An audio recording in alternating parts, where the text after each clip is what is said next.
Good afternoon, good evening, everybody. Welcome to our final regular season bracket of the 2013. That's several years from now. How about 2023 speed bracket here? This is the Dr. Mario Championship. And before we get started with that and being joined by John Datflindo, let's first talk about what's going on in, oh my goodness, 2 weeks. That's right, 2 weeks we go to the Ohio Retro Gaming Expo, Tour Gaming Expo, November 11th and 12th, 2023, our first ever 2-day Dr. Mario Championship event. Tons of guests, a big prize pool. Our Matcherino is up. Which we will get a link to you at some point here. If you want to help fund the prizes at Torg, you're welcome to do that. We've already got a base $1,000 pot, but anything you can contribute helps. We would love to get enough contributions to pay out top 16 if we're able to. But we will see you in just 2 weeks. Get your tickets at torgevents.com and follow them on social media. You see them right there. And of course, we'll be there as well. Now, before we continue, let's take a look at our final regular season bracket here, the silver bracket, as we had a lot of contenders, but many dropped. You'll see here that there is no 3 seed. I want to talk about that. Once we have our brackets locked, if a player drops that match, they're just not put into consideration. Since Luke, our 3rd seed, had a first round bye and he dropped, what that means is MadTown and Sowden are essentially playing to go straight to the semifinals. So that'll be a very important first round match. We've got some other great matches coming up as well with some fun implications. I might be facing Chris Bidwell for the second time ever, so we'll see if that happens. But I got to get through SgtSarros. But first, as I'm now joined by John Datflindo, we talk about Kyle Berry and CrunchyCee are 8 and 9. The winner will go on to face our restreamer, Theeedave. Tell us more about this matchup, Flindo. Yeah, JB, thanks. This is going to be a great one. We've got Kyle Berry, our 8 seed, who they had a qualifying score of 14-3 this month, which is a PB for them, which is great. We've got CrunchyCee on your right side, who had a qualifying score of 14-9. However, her best is a 1556. So I think this is going to be an absolute great game to watch, JB. I'm excited for it. We don't have any times for this block from CrunchyCee because she hasn't had to play this block yet. So anything could happen, and it probably will. Well, we're playing levels 4 to 7 here in the first 2 rounds. Everything in this bracket is best of 3 in the interest of time. We're going to get to it here as soon as we have readies from our players.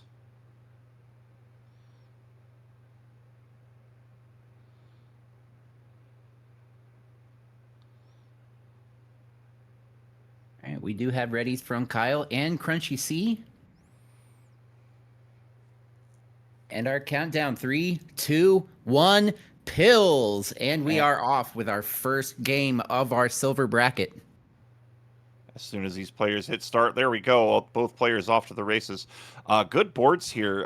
Interesting opening play here by for Kyle Berry. They're looking to get maybe that yellow horizontal off the bat, and actually does so. But now a little bit of handcuff there, as there's not a lot of access to yellow for Kyle.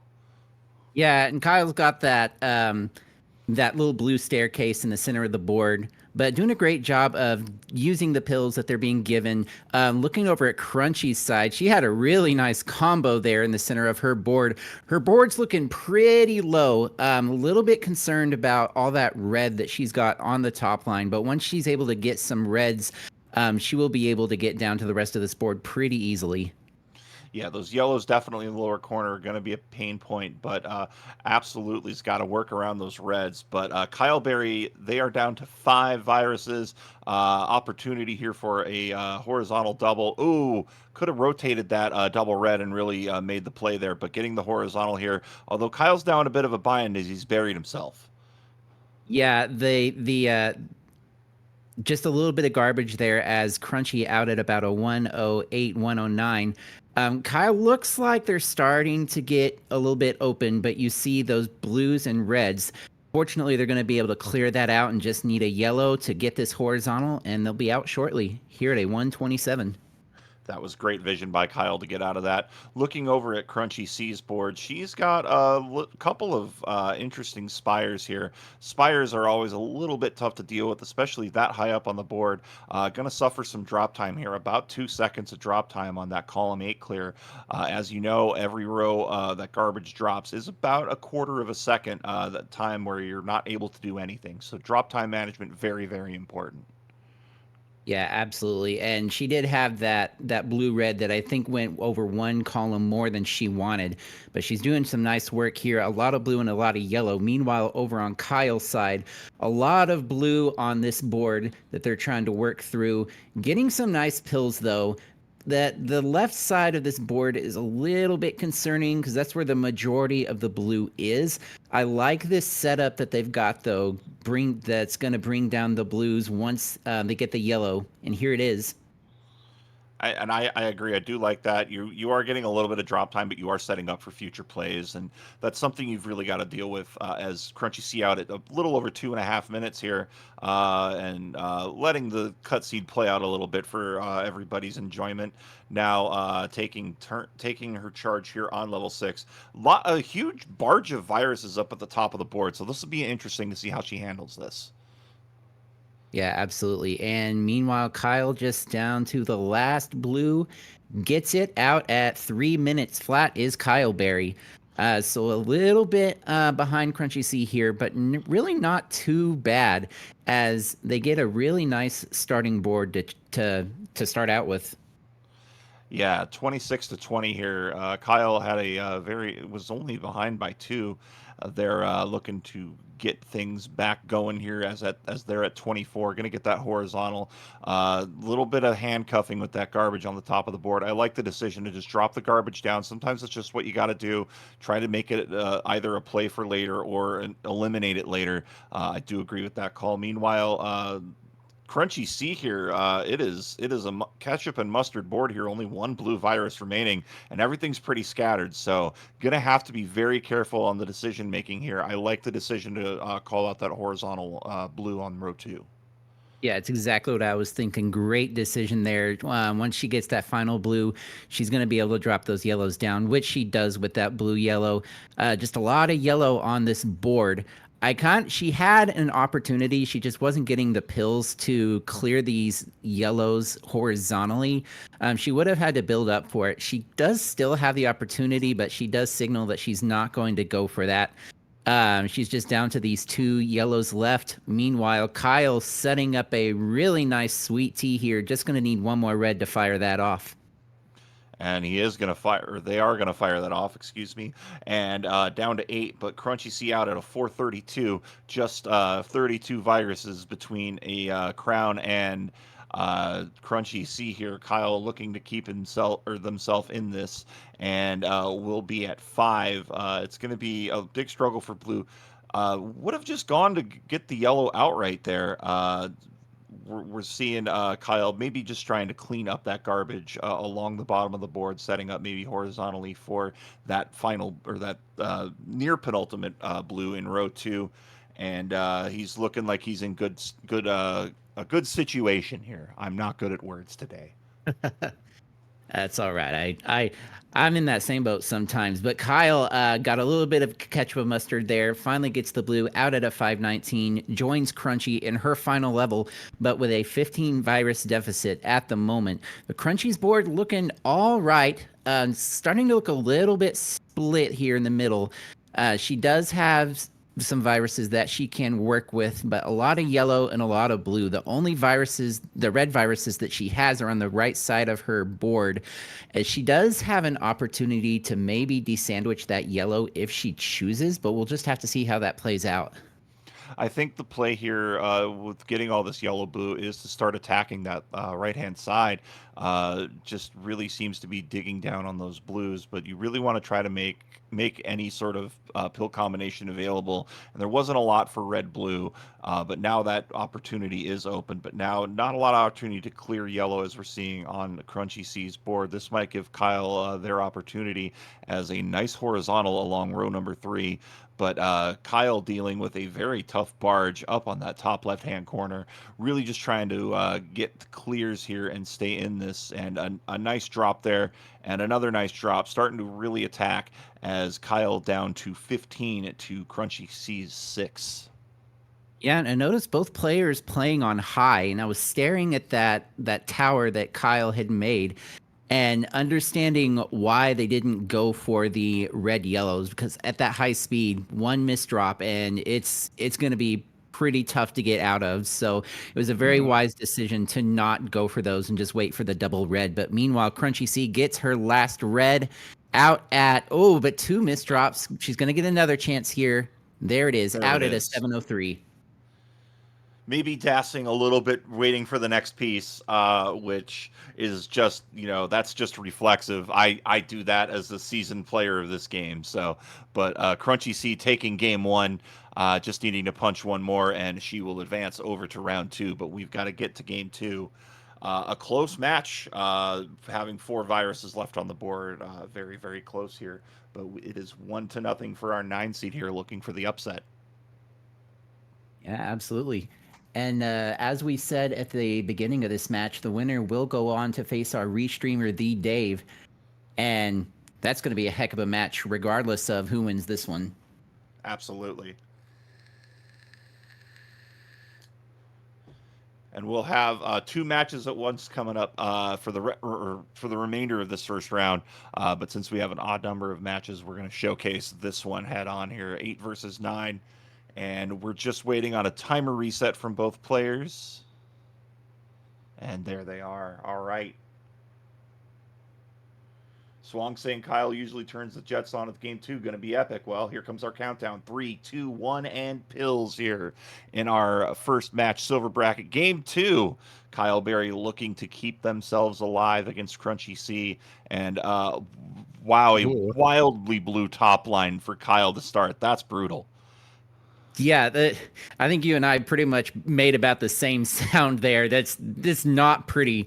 Not pretty bored for Kyle. Crunchies is a little bit more diverse, but not as diverse as I'd like to see. A little bit of an overtuck there, tucking that into 3 and 4 rather than 2 and 3. But she's doing a great job to work around that. Would love to see some blue for Crunchy to start to work down on this board. Absolutely. And Kyle, again, both players playing on high speed, so those tuck spins are absolutely critical to get right. And it looks like he may have come up just a bit short there, excuse me, I'll get that right. I promise, Kyle. We've got 7 left for Kyle, but a huge pile of garbage on the bottom side of that board. Meanwhile, Crunchy needing red help with 7 viruses to go as we cross the 60-second mark in this second game. Yeah, it's kind of interesting because you see Crunchy hurting for reds, but Kyle is hurting for blues. So they're really kind of in the same situation. Crunchy's just got the 1 blue remaining and it's now gone. All she needs is red.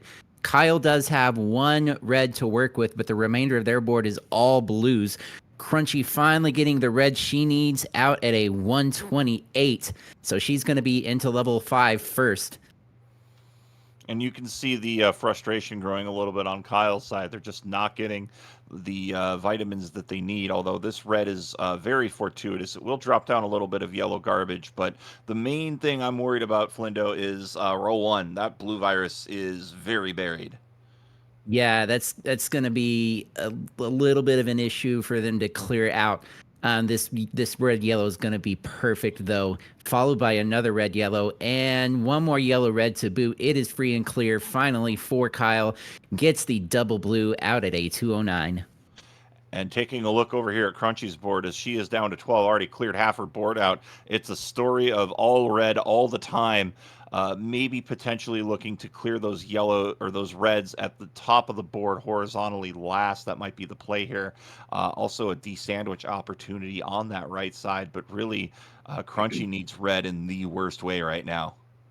Yeah, and the funny thing is that's exactly how her in-game in her level 4 was. So I hope that I sincerely hope that this doesn't turn into one of those seeds where every level she's going to need red. We're just going to see what happens, but right now she's just getting blue and yellowed. Absolutely. That column 8 is proving to be a bit of a struggle, although nice combo to get that yellow off the board in row number 2. So really, it's just a matter of making the decision here. It looks like she is telegraphing, Crunchy is, to get those yellow or those reds up in row 10 horizontally here. So it's really just a matter of getting there, and it looks like she is going to get it. But it looks like Kyle might be on pace here to take the lead, needing some blue and yellow or red help. Excuse me.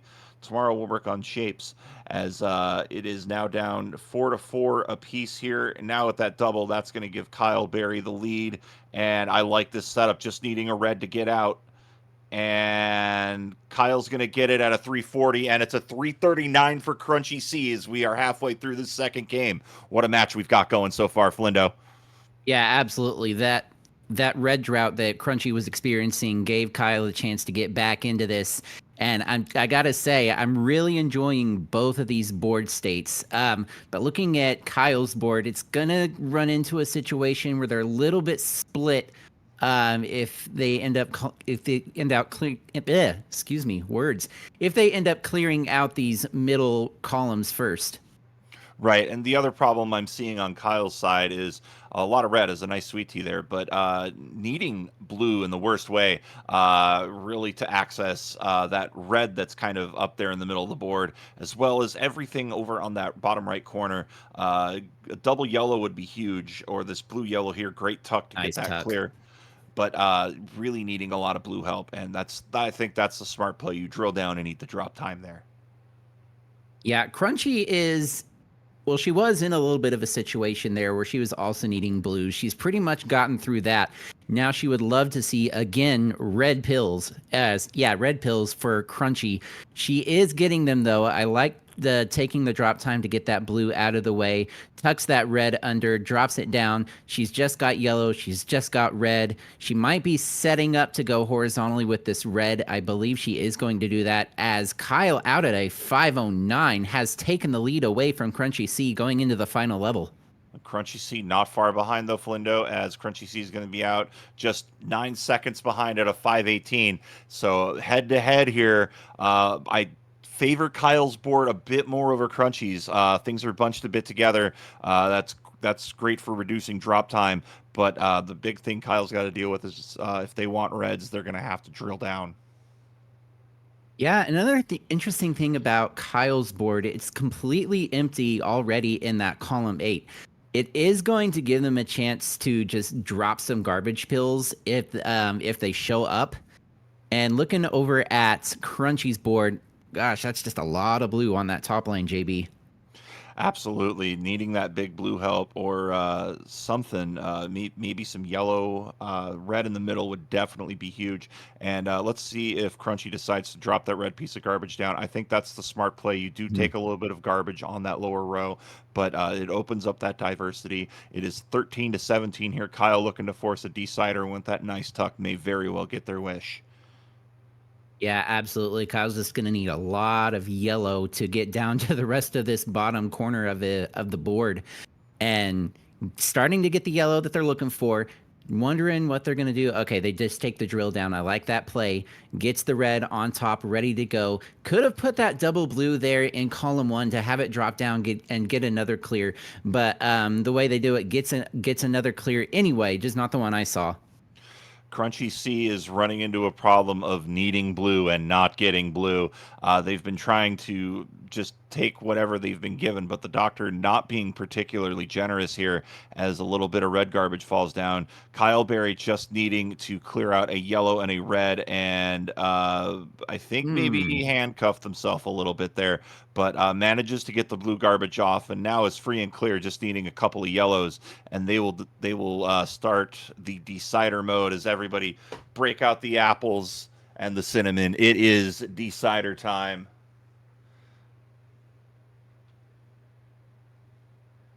And monthly Tetris, thank you for the raid. 47 of you joining us here for our silver bracket, our final regular season bracket, and then it is all championships all the time for the remainder of our year.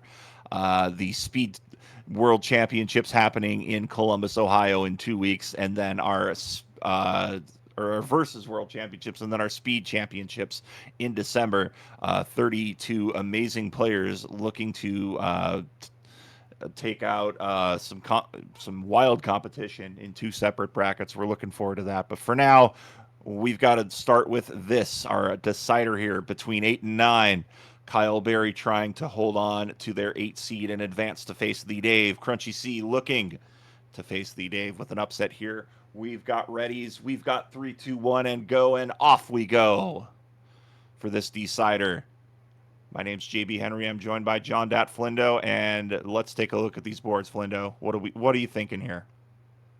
I don't really like either board, to be honest, JB. A lot of blue up there, and Kyle is. I'm not sure what that blue yellow was. Probably would have dropped that in columns 6 and 7 to drop up, set up a bracket clear. Gonna see how they're gonna have to work through that. But CrunchyCee with a nice drop combo there, JB. Yes, and looking at Kyle's board here, it looks like they're maybe trying to attack that yellow horizontally across that right side or that left side in row 2. But we're going to see garbage drop, and that's going to take out some yellows. I like that play there. And there's another horizontal for Kyle along that side, and I like this combo. Fantastic work by Kyle Berry. CrunchyCee sets up a horizontal yellow of her own, getting down to the bottom of her board. She's still got quite a few viruses up that are pretty high though. I probably would have used that double yellow in that yellow in column 1. And that red's going to essentially force double vertical clear, or maybe not. Looks like that yellow is off the board. I may have waited to take that yellow off just to make that blue free and clear, but that blue is now gone. That's going to be a bit of drop time, almost 3 seconds there for CrunchyCee. Both these players down to their final few viruses here on 4. It looks like CrunchyCee did not start their timer, so we will have to verify that time manually. But don't worry about it. Just continue playing. Don't worry about the timer. We'll manually retime it if we need to. Yeah, looking at these level 5 boards, already a lot better than their level 4 boards. I love that play from Kyle, getting the horizontal and setting up the red in the column 1. Great foresight there.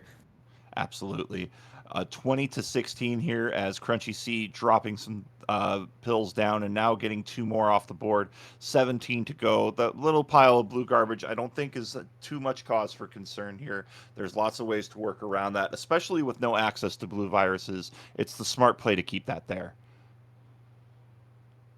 All right, and our restreamer telling us that Crunchy is 1 second behind Kyle's timer.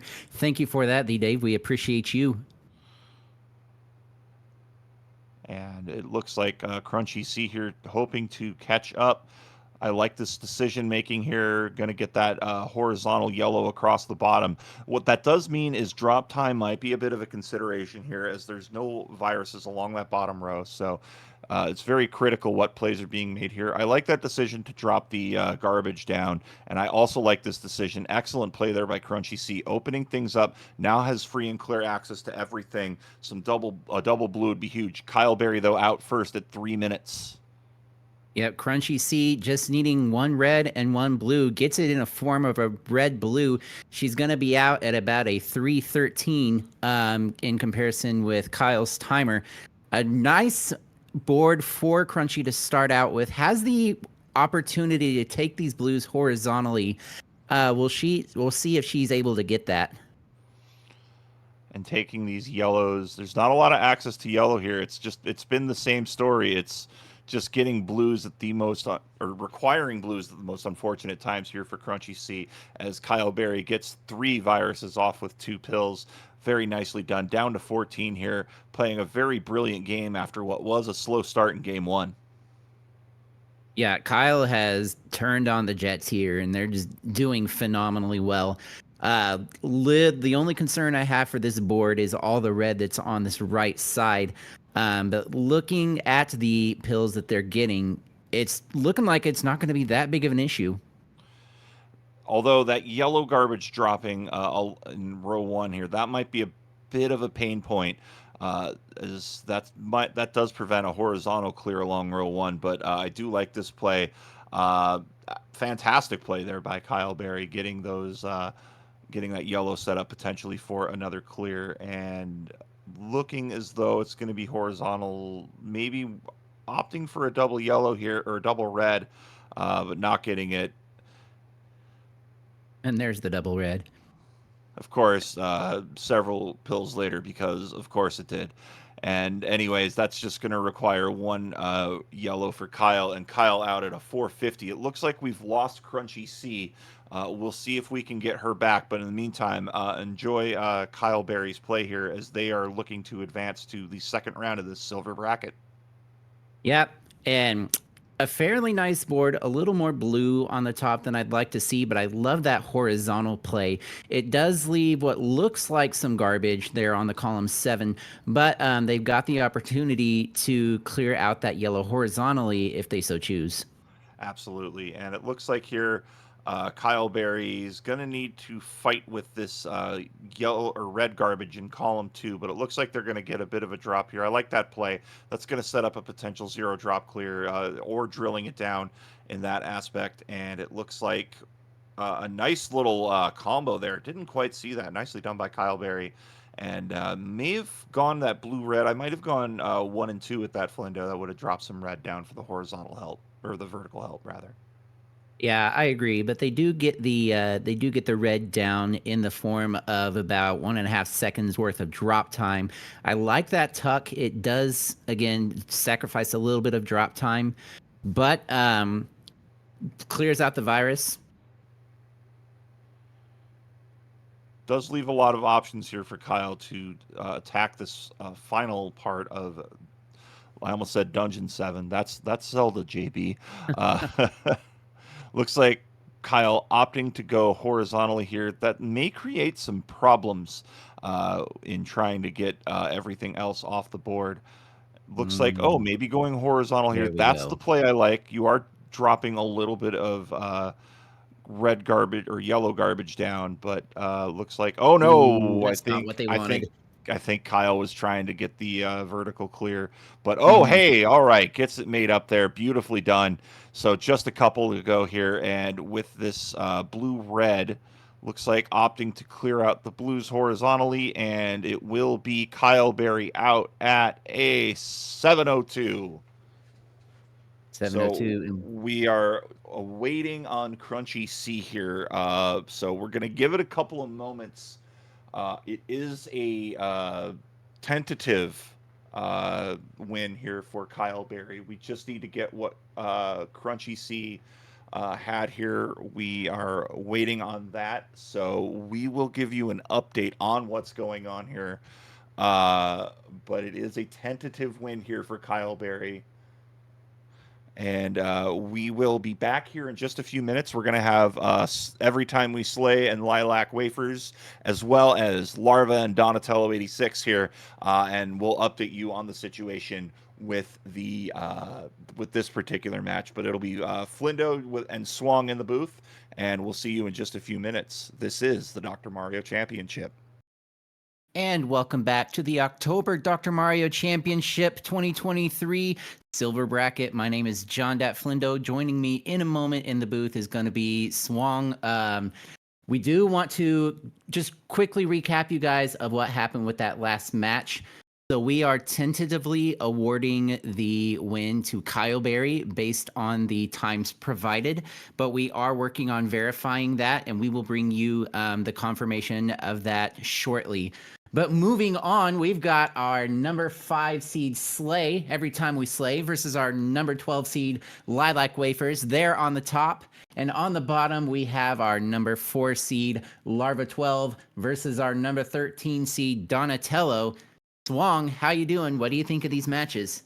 Oh man, I just saw Slay's warm up, and then I glanced over at Larva's side, and she's rocking this really cool costume, and I'm almost like, oh my gosh. But I will say this though, Flindo, the blessing of having glasses being nicknamed a Four Eyes is that we can utilize this to our advantage to watch 4 matches at the same time, and I'm all for it. Yeah, absolutely. And you know, personally, I really need the glasses, so it's gonna be nice here having those 4 eyes, as you said, to look at each board here as we bring you Two matches at once. It's always fun. It's always crazy. It's fun to watch. We do have readies from Slay and Larva. They're on the left side of your boards, just waiting for LilacWafers and Donatello. It's going to be a heck of a match between both of these games. Lilac with a qual score of 13-8. Slay with a qual score of 15-27. Larva had a 15-24. Dawn had a 12-37 this month, so kind of all over the place on the board for qualifiers. But like we said in the last match, this is Dr. Mario. Anything and everything can and probably will happen as we have our 3-2-1 and pills. Oh, let's go here. Flendo, I'm excited, man. We get to see 4 matches at once, all big brain plays coming from all 4 of these players here, and I am all for it here. Slay dropping things down and clearing it over. Meanwhile, we take a look at LilacWafers' board, also going the very vertical thing. You're going to see a lot of players clearing vertically. It's going to be a little bit more of a fundamental Dr. Mario, keeping in mind that you're trying to minimize the drop time, and these players are doing just that. Yeah, in these earlier levels, especially with levels 4 and 5, the first 2 levels in these blocks, you're going to see a lot of that drop time reduction going on. We've seen Larva doing really well with that here on the bottom left hand of your screen. I like that tuck under to get the blue-red. She's got a lot of red she's having to work through, though. Looking over at Donatello's board, 14 viruses remaining on his board. Takes a little bit of a bracket cleared, takes away the yellows that he'd been working on, but really quickly getting those already set up. And that was a very strategic play on Larva's side. You know, she had that yellow straggler up on top. She had a yellow blue, which is a non-red pill. Should have elected to actually not use that yellow blue to clear it out to minimize the drop time. That was very smart. But she's entering in a 106, and we take a look over at LilacWafers' side at 107. Slay entering into the 4 at a 115. These players are really putting a show on for the viewers at home. Yeah, absolutely. And it looks like we don't have a timer for Donatello at the moment. Hopefully, we will have that up soon for you all. But as we look at Slay's board, nice little tuck under there to get the yellow clear in the column 1 into the blue on this column 2 there, Swang. Lilac with a really nice double clear there with the yellow blue. Looking down at Larva's board, down to 12 viruses remaining. Now 11. Got a lot of red and a lot of blue there that she's got to work through, though. And these early levels are really interesting because you don't get access to all 3 colors, and the diversity is really going to put really challenge these players and really test their mettle to make sure they're able to stay flexible. We look over at Slay's board, and his yellow is pretty inaccessible to the bottom there. Looking at Lilac's board, that red is buried at the bottom. And when you take a look at Larva's board, now she has since exposed that. But all these players are really trying to be creative to minimize the plays here, and they're doing a really fantastic job in doing so. Yeah, I like the setup actually that Lilac has. She was able to get the red there at the bottom of her board cleared out horizontally, and I thought that's what she was going for, and she does go ahead and do that. Meanwhile, looking over at Slay's board, got some nice setups. I think he might be going again for these reds horizontally. He does signal that he's going to be doing that as Larva out at a 243 and Lilac out at a 242. Slay going to get his last red out at a 250. So we got a pretty tight matchup at the top. Donatello, 6 viruses remaining in level 5. A little bit of behind the 8 ball here from Larva Swang.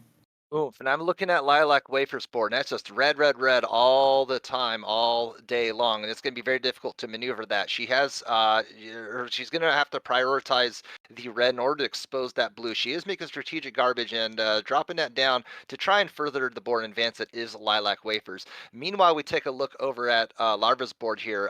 Pretty floaty board, but everything is decently accessible. And glancing over at Slay's side, we have a yellow-blue top line with no red, so quite the opposite of his opponent's board of LilacWafers here.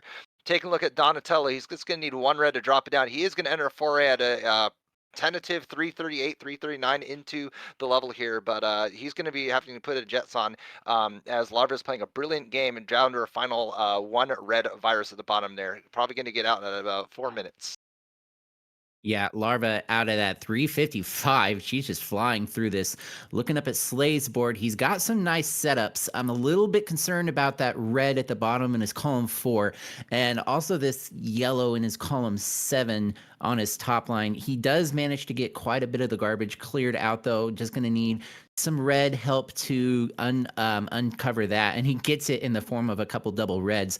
Looking at Lilac's board, nice undertuck, but she does sacrifice a little bit of drop time and a blue that she had set up underneath, but she is signaling that she's going to be clearing out those blues underneath. As we look down at Larva's board, setting up for a pretty monster combo here, and she's going to get a little bit of it. Nice play, nice undertuck to finish out that combo. Lilac out at a 440 swung. Yeah, that was a patient move on Larva's board here. She had to really get that surgical precision in order to not miss that tuck that was in the middle of the top. I'm sorry, the right side of her board there.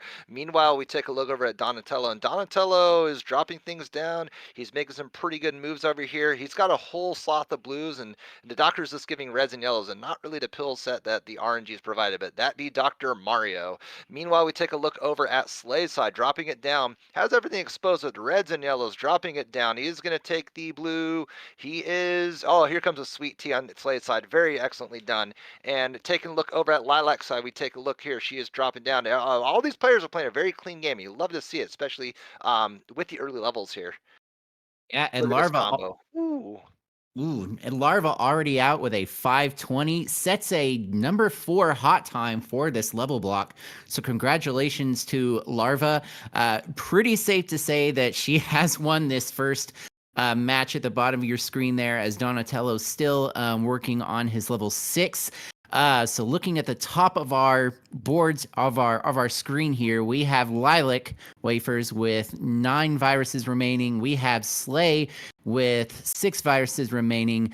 Lilac's got a lot of blue that she's going to have to work through, but she does have a slight timer advantage on Slay. If she can get some blues, then it might be very close, but Slay just needing some blues himself, and he needs 3 of them to get out of this level.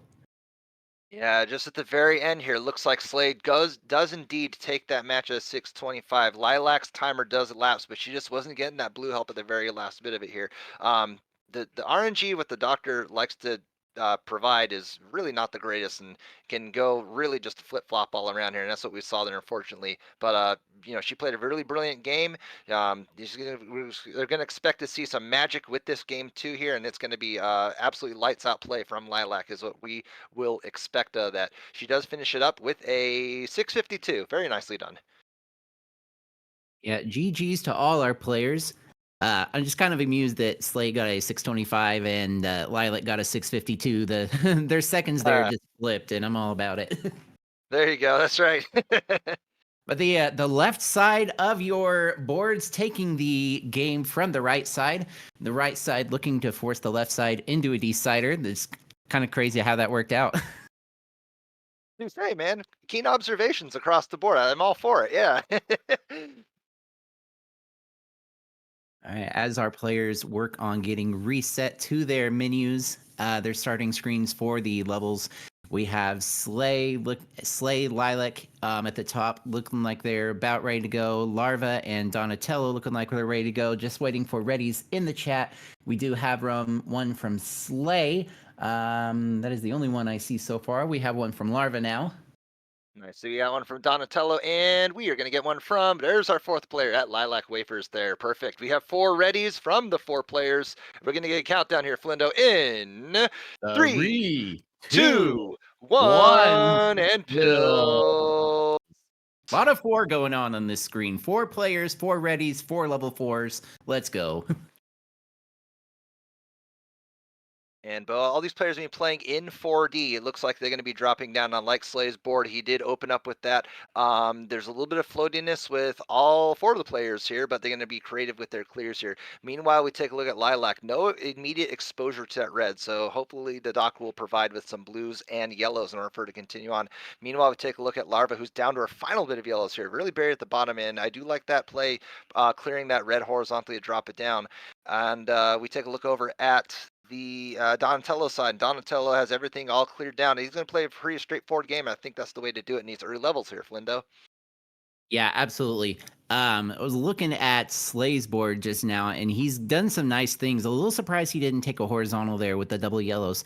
But getting some real nice plays with what he's been given. Gonna take a little bit of drop time there. Look at that sweet tea though with that double blue. Meanwhile, looking down at Larva, just gonna need 2 more reds to get out. She is signaling that she's gonna clear those out horizontally. She gets it out at a 108. She is the first out of the 4. Looking at Lilac, oh my gosh, look at all that blue swung. Man, I know, and it didn't help that everything was stacked over on top, so she's going to have to maneuver it around. I think the play of attack is going to be, I like that sweet tea setup at that right. That's probably going to be the first order of business. Yep, there she goes. She's going to probably clear the leftmost blues, and then build up to that blue at that third column to advance the board further on there. I do like how she's stacking over. But meanwhile, Donatello has entered into his level 5, going into it there, made quick work of his end game, and is still continuing to drop things down. Again, a lot of these players with the early levels, you're going to see some vertical plays. Over on Donatello's side, I think that is what is being suggested with his blues all stacked over in a vertical fashion. Taking a look over at side, Lilac just destroying her part of her board here. She was a little bit behind, but is really making quick work into this level 5 here, Flindo. This is exciting. Yeah, man, I tell you, I've been really enjoying looking at Larva's board just now. She has had a heck of a level 5. She's had combos upon combos, setups upon setups. She's just played this so efficiently. Now just having a little fight with Mario to get those blues that she needs to get out of the level. Meanwhile, we look up at Slay, and he's got himself in a tiny bit of a situation there in his column 5 with that blue underneath all the garbage. Looking like he's probably going to, there we go, clear it out horizontally. That does leave him with the opportunity to clear out these reds horizontally. We'll see what he's going to do with that. Okay, I like that horizontal play to open up the blue. Going to be out of here in a jiffy swung as we look over at LilacWafers. Not too far out of ending this level 5. But that red on top of that column 6 is just, it's kind of in the way. Yeah, and that's given LilacWafers the ability to close the gap there. Yeah, I agree. That blue at the very bottom is going to be a little difficult to maneuver and clear things around. I think at this point, probably playing a straightforward game is going to be the best play. Yeah, at this point, it's going to be just destroying everything in a top-down fashion to advance and clear up to the blues there. But as we said, we take a look over at Donatello's side as well, and he's just down to a bunch of reds and blues here. He has a blue set up horizontally. He's got some red set up. He's just going to need those pills to clean it down over there. Let's look at Larva's board, shall we? And it's everything's just kind of congealed in that center there. She does horizontal clear up, but her setups are going to be just as soon as that, yeah, that's the pill she's looking for here. A blue yellow would be fantastic, and then a couple blues to advance the board here with that. And I like how she didn't clear that out because she had everything all set up. LilacWafers managed to get out of her level 5 at a 321, but she currently has a 19 virus deficit to Slay, who has 4 viruses remaining there at his 4-minute mark. Needing blue, needing red. I'm going to get some red first, and I like it. He had more red than he had blue. He prioritized properly, and he got the blue that he needed to clear that out, gets the final red out at a 418 is Slay. Larva already down to 28 viruses remaining in her level 7. Donatello, 15 viruses remaining in his level 6, hoping not to get lapped here again by Larva. Lilac doing a nice job. Her board is kind of high on that left side. It's kind of slopey. A lot of blues. I don't like it. Yeah, there's a lot of I think she's probably playing a little bit under the pressure, especially since she had a couple of missed drops there, and then getting out of her level 4 posed a problem here. But she's doing the best she can to get into it there. I do like how she has exposed that blue at the very bottom here. I think if she'll be able to expose and destroy that over on that side there. She does go ahead and drop it down. Everything's basically free and clear at this point. Hoping for a yellow or a yellow blue to clear it up. Oh, that double yellow is perfect for her. And we take a look over, yeah, Donatello playing a very straightforward, clean game, cleaning it all down here. But as we say that, Larva's down to her final 4 viruses here. Just need a couple blues, and looking like she's going to swag out with this last bit of her virus here to clear the rest of the board. Yeah, she's just gonna need just one more red at this point. She definitely wants the swag clear here.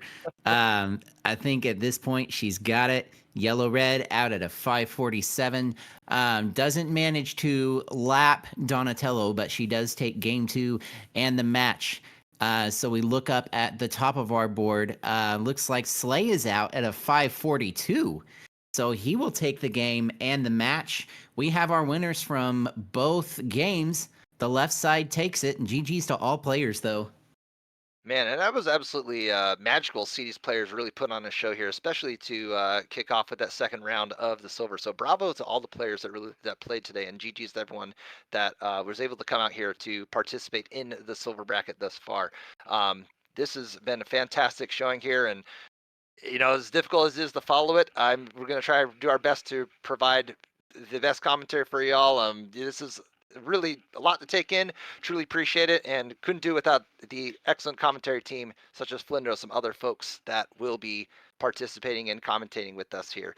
Looks like Lilac will be cleaning that up there. Don't think she saw that the match is over, but we'll allow her to continue on with that for a little bit there. And she's going to be clearing that down. Just a bunch of glut of blues and difficult to find over there. But she has a lot of red on the top line there, Flindo.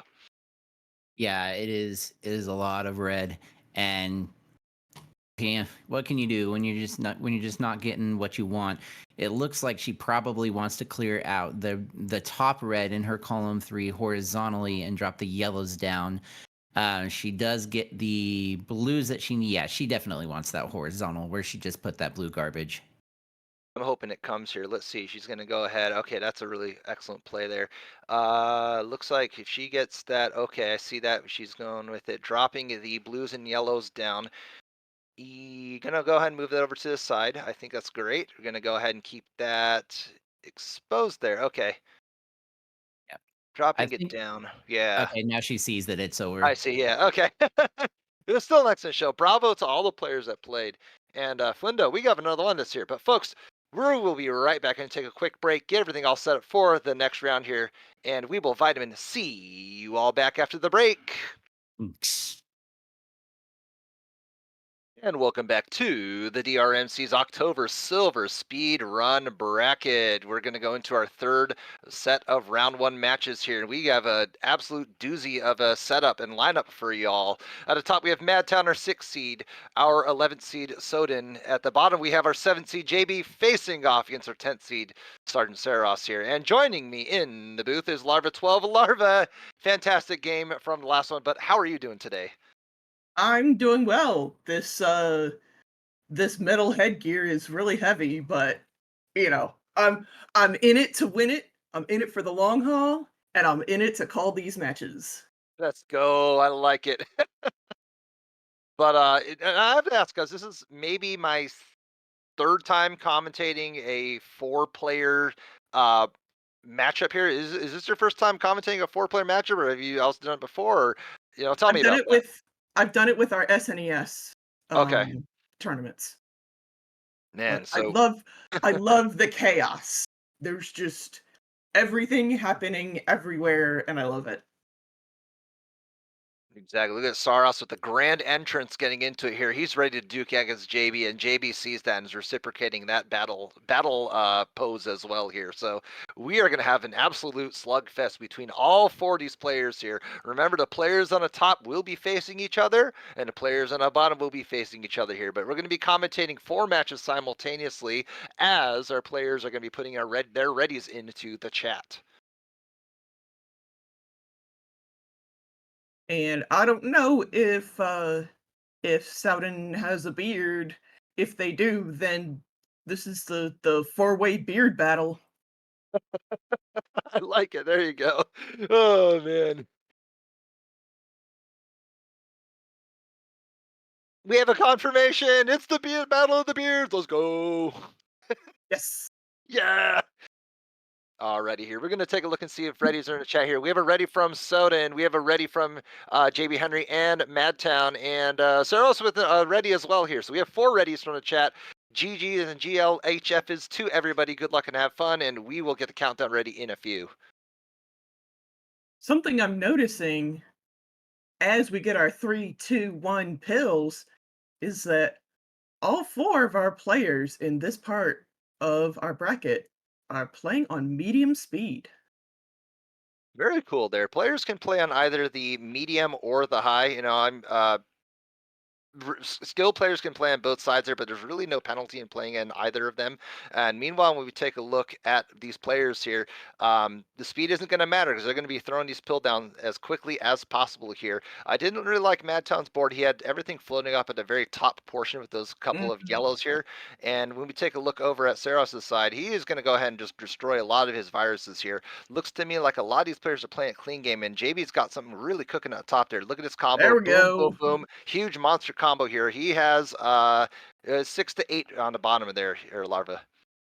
Yeah, and he took out a lot of his red. He had a lot of red on his board, and he took a lot of it out, taking out a red, and then he's leaving the rest of the yellows to be taken out horizontally as well. Um, so he is down to 1 virus. MadTown is at 4. Sowden is at 3. Sarros is at 2. This is a very close game between every single person here.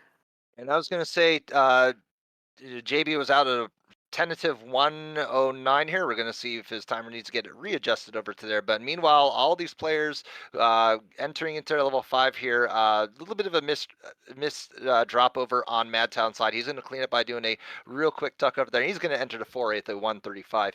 And taking a look over there, not really liking Sowden's board. His yellow is not too exposed. He is probably going to drill that down. Yeah, now he's exposed that yellow, so he's got a little more color diversity. But these players are going to be doing some creative thinking to make sure the top line is as diverse and as clear as possible, all 4 of them. Mhm.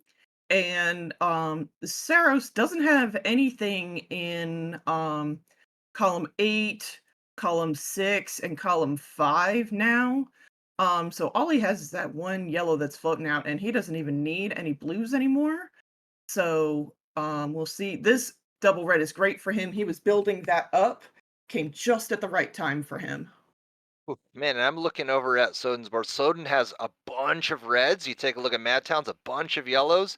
JB had a bunch of blues, and it looks like Sarros was the only one that had really that color diversity. That RNG with his seed that was given is really given the opportunity to charge ahead in the lead here. Out of the 231, the first of our 4 players to enter into the level 6 is Sarros. Meanwhile, we need to channel that yellow pill half over to MadTown's board, and we just need a double red over for JB. JB will enter 4A at a tentative 245.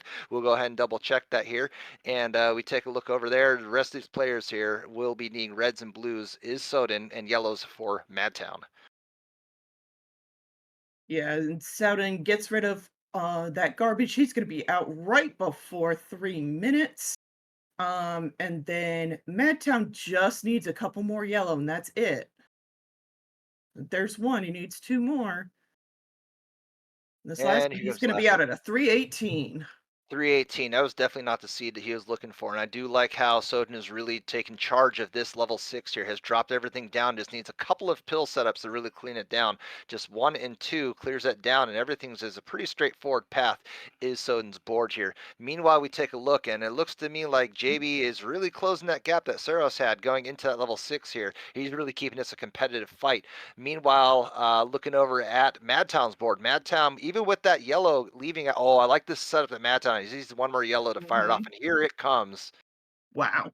Very, very nice from Madtown. Gets a very small red burst, uses it wisely, and he's able to expose some more of that blue.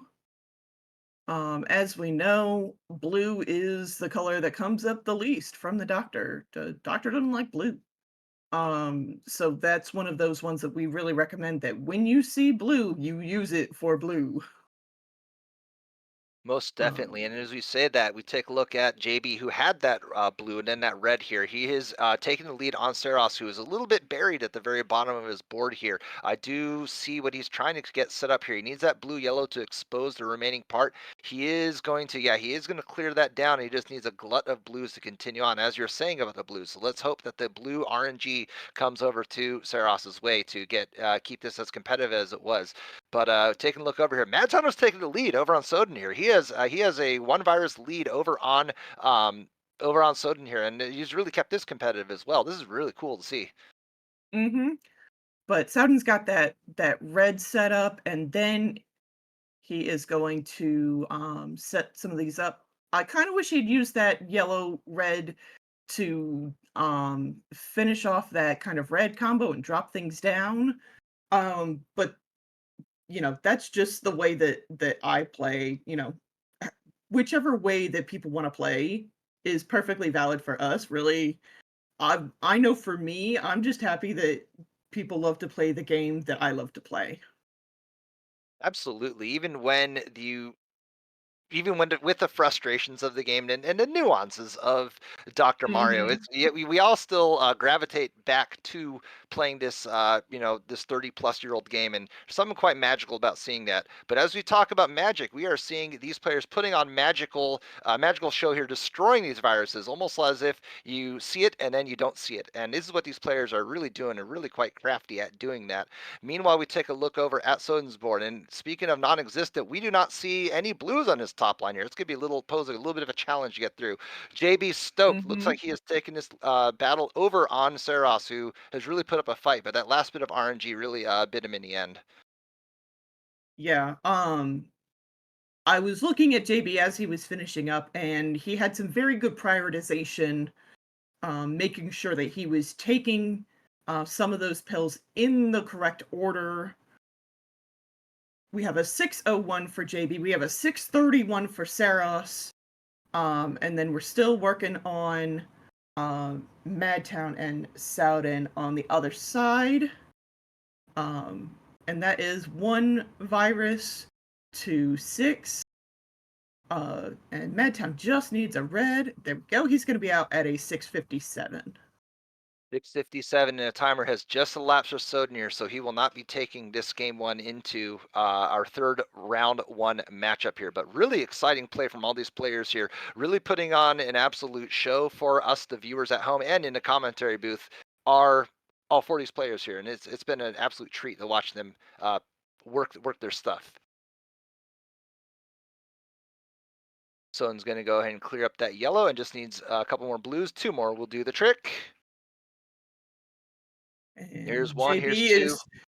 JB is showing off one of our favorite felines, Daisy.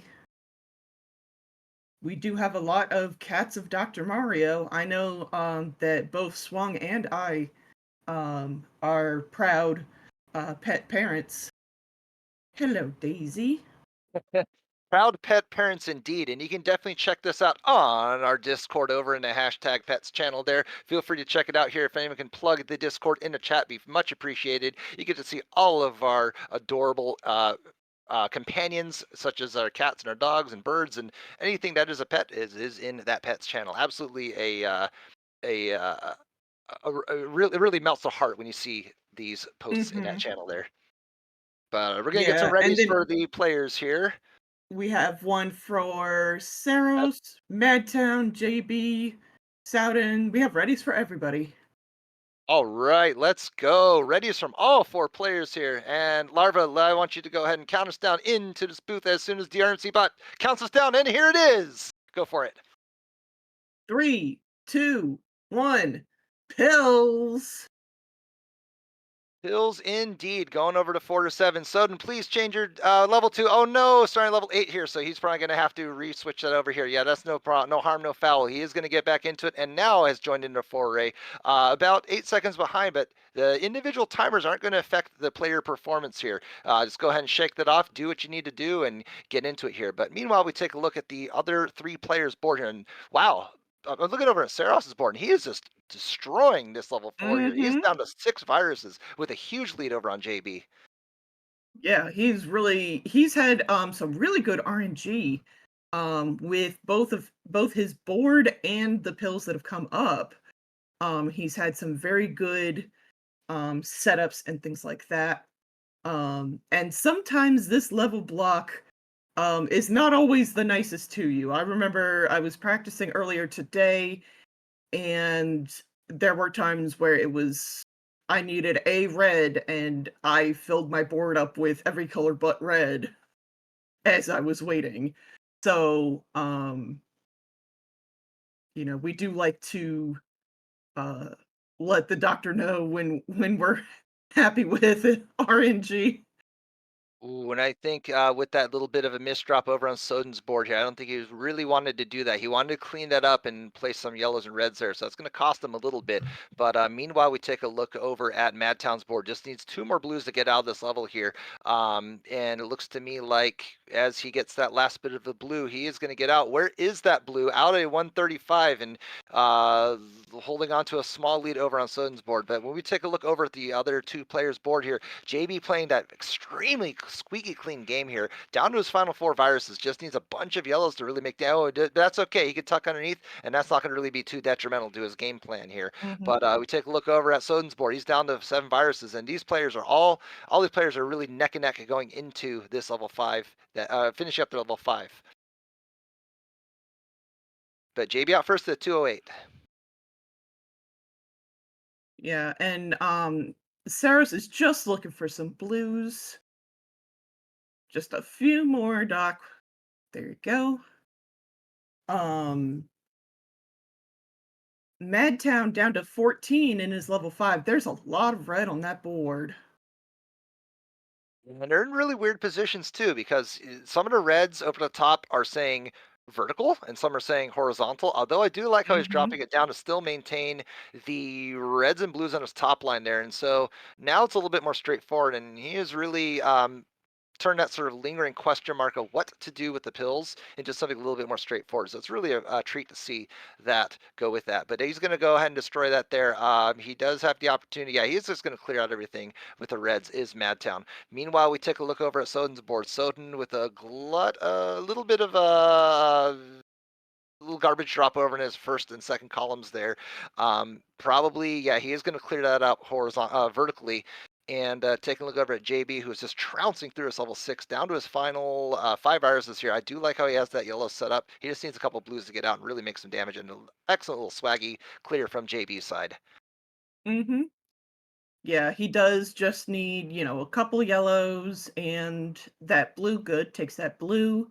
And then we look over at Saros, and everything on his board is over on the left side.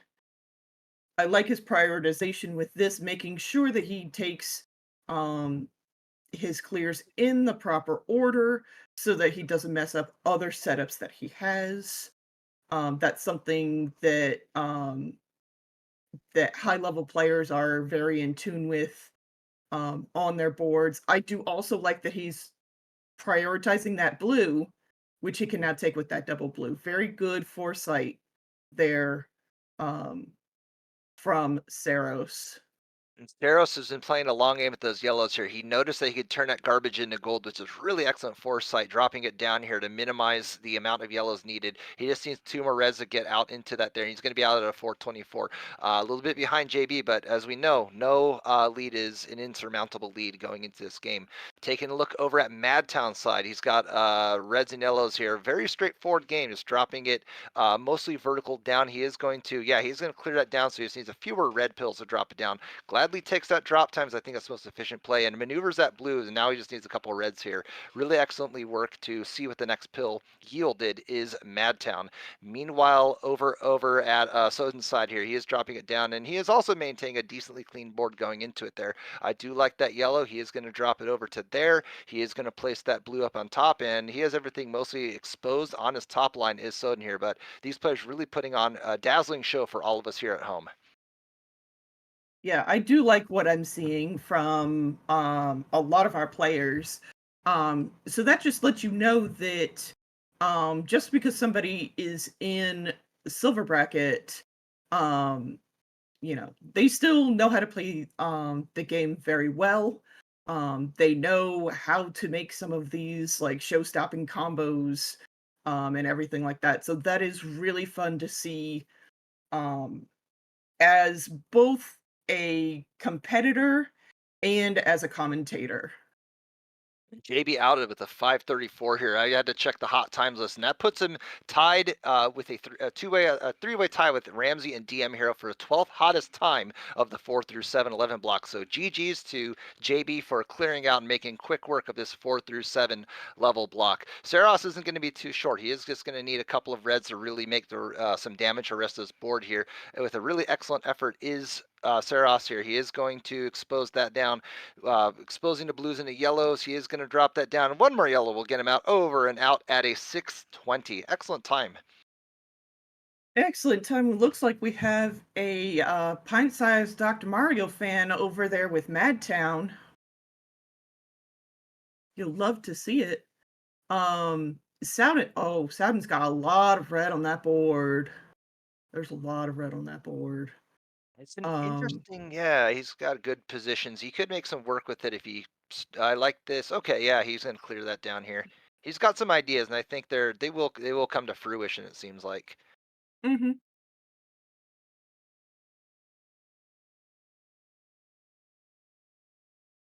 Down to it now. He just has a bunch of reds here. Doc, give him some red pills.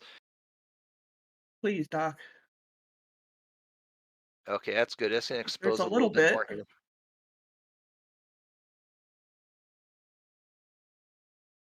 But MadTown's going to be out at a 7:17. He had the opposite problem that Sowden had, where Sowden had a bunch of reds and just a bunch of reds. He had no reds on his board here to clear that up, and he's going to go ahead and continue on with that here. Sowden is going to clear that down, finishing it up there. The reds and the blues. And he will continue on with that here. 7:33, 7:34. Going on into it here. Everything's all exposed. There's a very clean top line.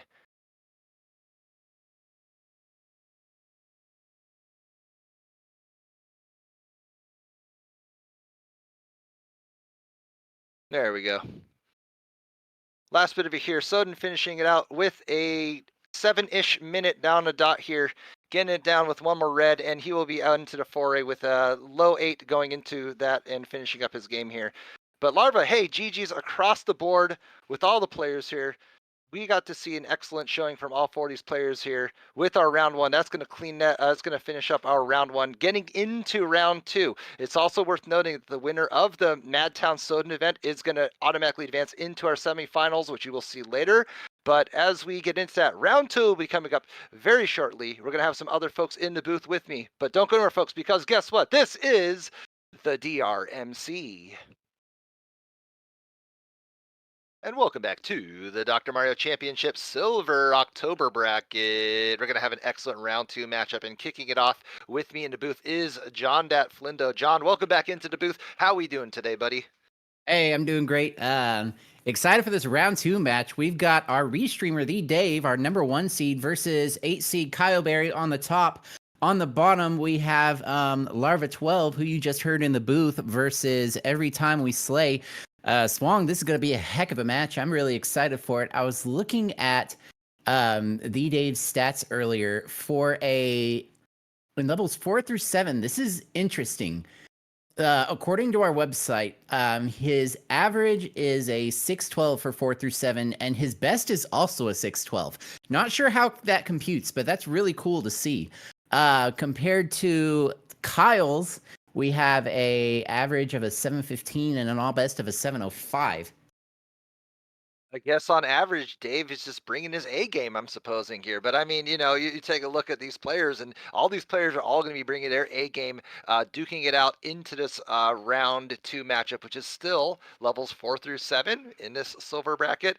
And I can't wait to see what type of show these players will be putting on here. It's going to be one heck of a match all across the board here between all 4 of these players here. Yeah, and Dave saying in chat, sounds like an error to me.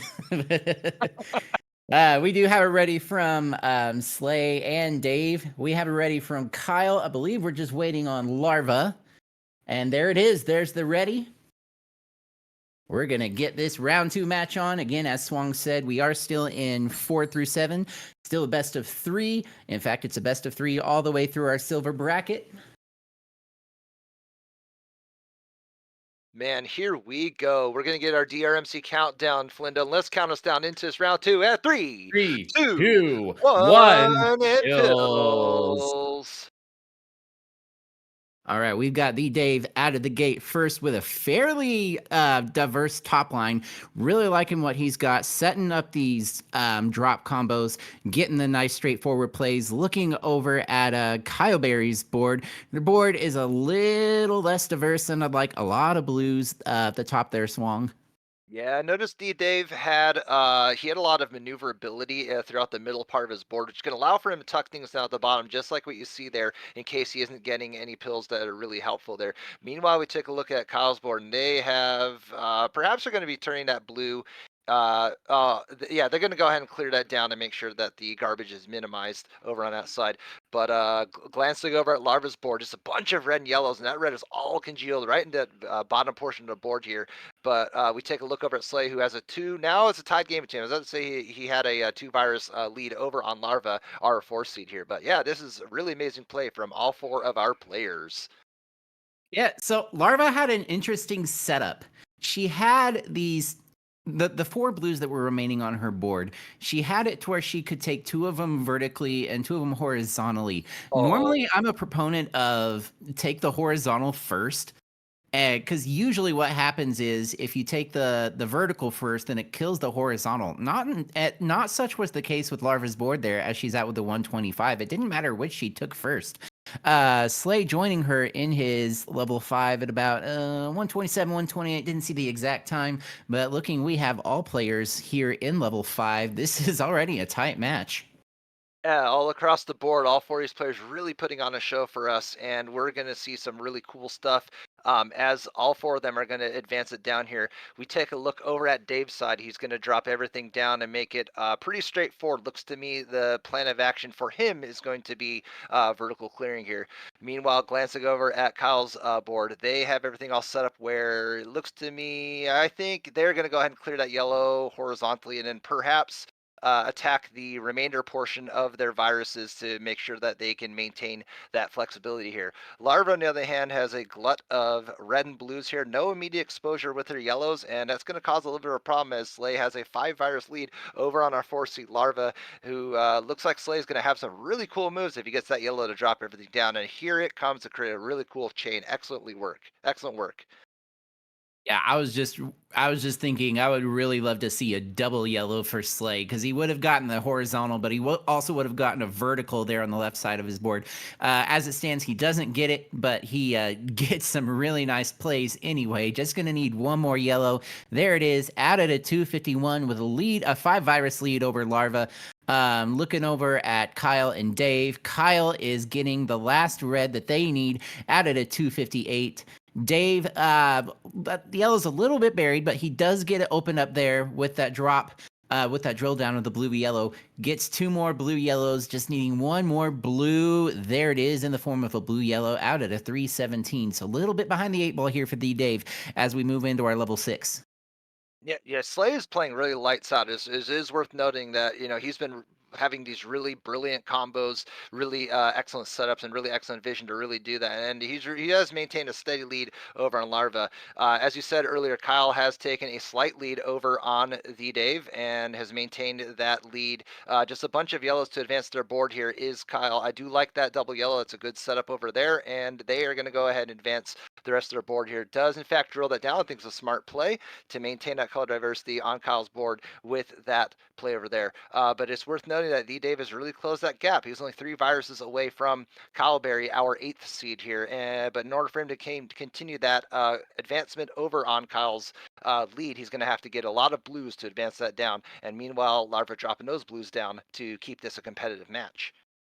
Yeah, Larva has really brought this back. She's actually now regained the lead from Slay. Oh, and this red-blue is going to be perfect. She gets the drop into the horizontal, gets the next blue to clear it out, needs 1 more red. She'll be out of here at a 429, blazing speed here from Larva. As Slay not too far behind, though. A little curious what he's going to do with that red. Looks like he's probably going to take it horizontally. Goes ahead and takes the sacrificial drop time from clearing the blues out. And Yeah, it looks like with all the blues that he was getting, he's going to have to take the drop one way or another. But he does manage to get the double red out at a 455 for Slay. Theeedave just needing 2 more blues. He's retaken the lead here from Kyle Berry out at a 504. Kyle really not far behind at a 506. That top game, it's anybody's game. Oh, what a rubber match so far. It's back and forth. Players are exchanging the lead, going back and forth here. I mean, this is exactly what we're looking for going into this round 2. But Slay is in a little bit of a pickle. He needs a lot of reds to advance this board. Taking a look over at Larva's side, Larva is just dropping and chopping everything down to make sure everything is like I said. I like this drop combo, keeping it all steady and good to go. With that, Dave with that double yellow has no real need for that double yellow. Is going to go ahead and just place on top. I think with that, he just had no other plays for that here. But Kyle, we take a look over at their board. Kyle's going to town with their level 7 here, excuse me, where they are going to drop things down and maintain a top line to keep this as competitive as possibly can. Yeah, Larva would love some yellows. She finally gets a double yellow. Wondering, okay, she does go ahead and drop the blue down to the left. I thought she might try to get these reds horizontally as it stands. Oh, she's going to de-sandwich the reds in column 8. Very nice play by Larva, and she gets a double red to boot. Oh, but she doesn't quite get the tuck. I'm a little surprised that she dropped that red yellow on top of column 8 instead of clearing out the red garbage and then trying to wedge some more in again. But as it stands, she's out at a 625. Takes this first game from EvryTimeWeSlay, and meanwhile, Theeedave out at a 624, taking the match away or the game, excuse me, rather from Kyle Berry. So again, as we saw in our first game of 4s here, Swang, the left side has prevailed. Yeah, actually, the left side it seems to have the strats going on into it there, and it's yeah, Kyle's going to be finished up with a 649. Excellent show with that. I think Slay's Slay's going to go ahead and swag it out with a couple of reds and turn it into a fat log. Here comes that red, another red here, and Slay's going to be finishing up this level 7 as soon as he gets 2 more reds to finish it up there. But this is exactly what we wanted to see into this round 2 matchup here. All these players really putting on a show for us, and what a treat it is. There it is. As Savage likes to say, timber! Timber indeed. And when we take a look, Shiver Me Timbers, as Kyle is playing on Chill. We take a look over. I know Larva is a big proponent of Team Chill as well. We'll see if Theeedave and EvryTimeWeSlay is a fan of Team Chill as well. We'll more in a bit here, folks. I am dead. That was the best joke I've ever heard. Oh man, I gotta throw it in there. Theeedave on Team Off here. I think that joke was off for him. Anyways, we'll continue with that. We're gonna get some readies from other players here. Slay is also a big fan of the Team Off, and well, we're getting a lot of comments in chat with Team Off, and that's okay. You want to play Fever, you want to play Chill, you want to play Off, that is all good. You want to listen to Gregorian chant when you play, if that gets you your PBs, that is fine too. Whatever gets you those PBs and gets you that W. But looks like players are ready, and we're gonna count us down. In 3, 2, 1, pills. I've regained my composure. Hopefully these players have regained their composure. Here we go in our game 2. The right side looking to force a decider on the left side. The left side looking to move on to the semifinals. It is worth noting that the winners of these 2 games will be playing each other. So a lot at stake here. Okay, I have to share what's going on in my mind because I know this has nothing to do with the game, but when you said the look side, I came up with something really bad in my head. Anyways, I was thinking if Ook the librarian, one of our other commentators on our team, was an optometrist, he'd be Look the optometrist. But anyways, we're gonna look over to these players here, and they are really putting on an excellent show here, dropping everything down. And look at this clean play from all 4 of our players here. Really top down plays are all 4 of them here, and they are going to go ahead and just drop it all down here. All 4 of them are neck and neck going into their level 5. Yeah, Larva is desperately looking for some reds here. Bless you. As Slay would love to get a single yellow. He gets it, tucks it in. Larva out at a 105, 106, and Slay also out at a 105, 106. Looking like Kyle got out about the same time. But we have the Dave up here already in his level 5, just setting up some really nice combos too there, Swang. Once he gets ideally he's going to want a red-yellow to drop this down, and I'm curious to see if he gets it, if he'll do a drill down or put it there on the right.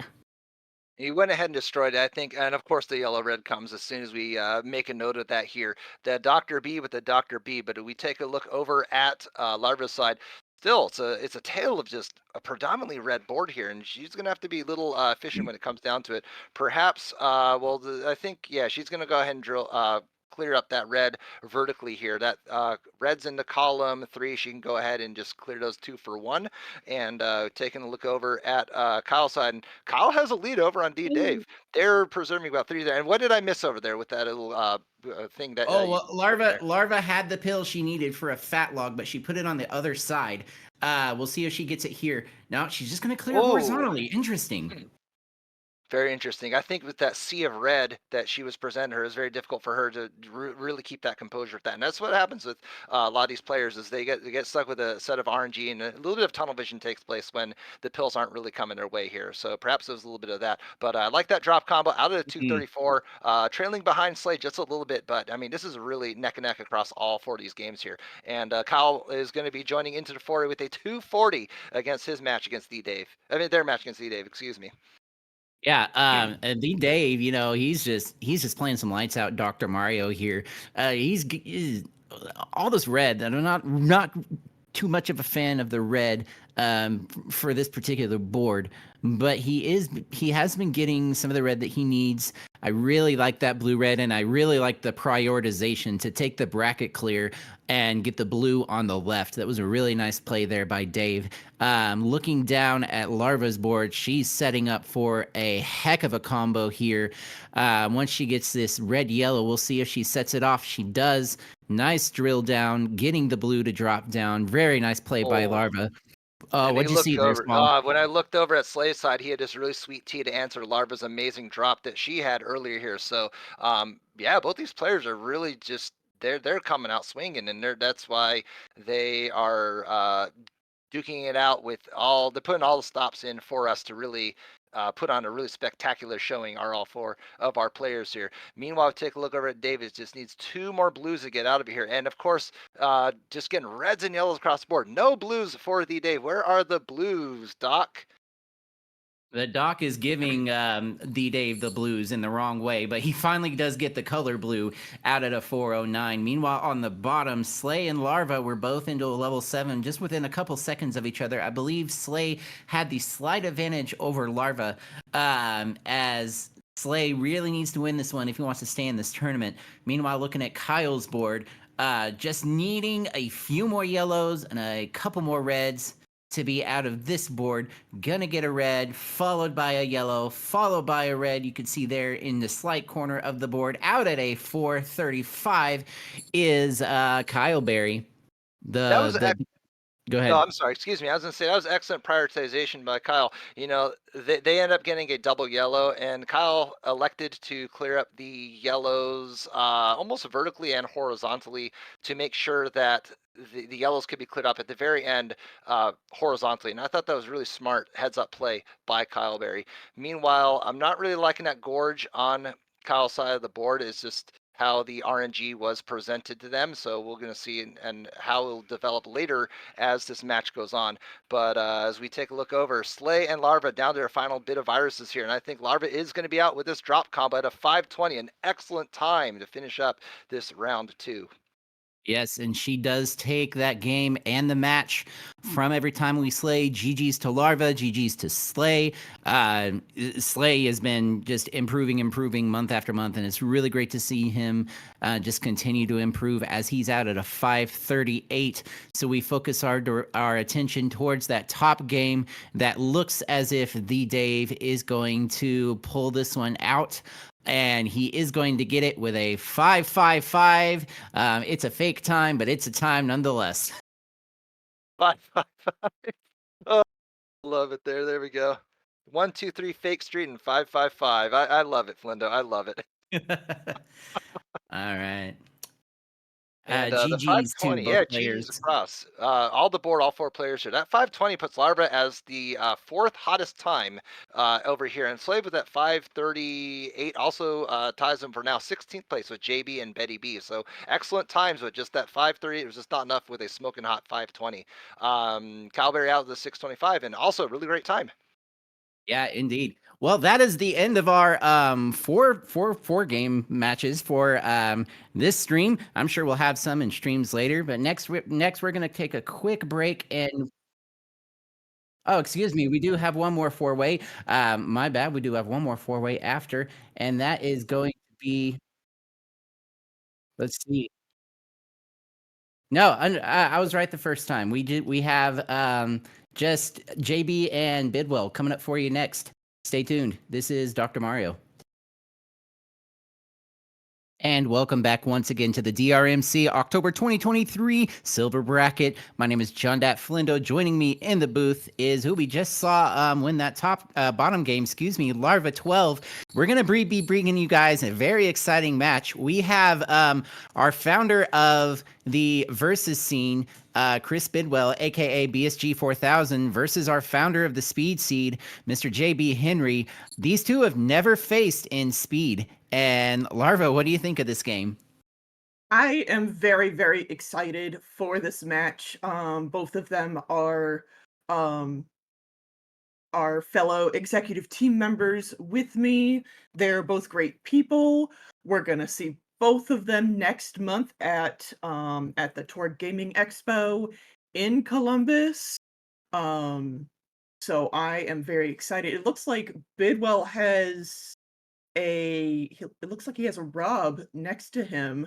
Oh, he does. He is volunteering at Warp Zone in Columbus. He does that on the weekends. They are one of our sponsors, so we get to see some great in-store action. We have a 3-2-1 pills. Absolutely. And JB is going to be out of the gate first. Love this starting board and love the pills that he got for it, Larva. He's going to be able to set up some really nice combos here very quickly. Meanwhile, as we look over at Chris Bidwell's board, a little less diverse than JB had, but he's still getting some really nice pills to be able to work through this pretty quickly and efficiently. Yeah, he does have there's a fair number of yellow that he can work with, which looks like about what he's getting right now. Um, so, both of these players know how to play speed. They know Dr. Mario really well, so I do think this is gonna be one of those they try to drag each other out to the shed kind of thing. Absolutely. And Bidwell setting up a really nice combo here. Am noticing that we did not get a timer start from Bidwell, but he did start a few seconds after JB as memory serves. So it looks like he does have a lead here over JB as we get into this level 5. JB, missed the red there, but out at a See some 115. shucky darns out of JB there. He didn't want to miss that tuck. Sometimes you try and it just doesn't work. But he was able to get the same pill, I think, right afterward. So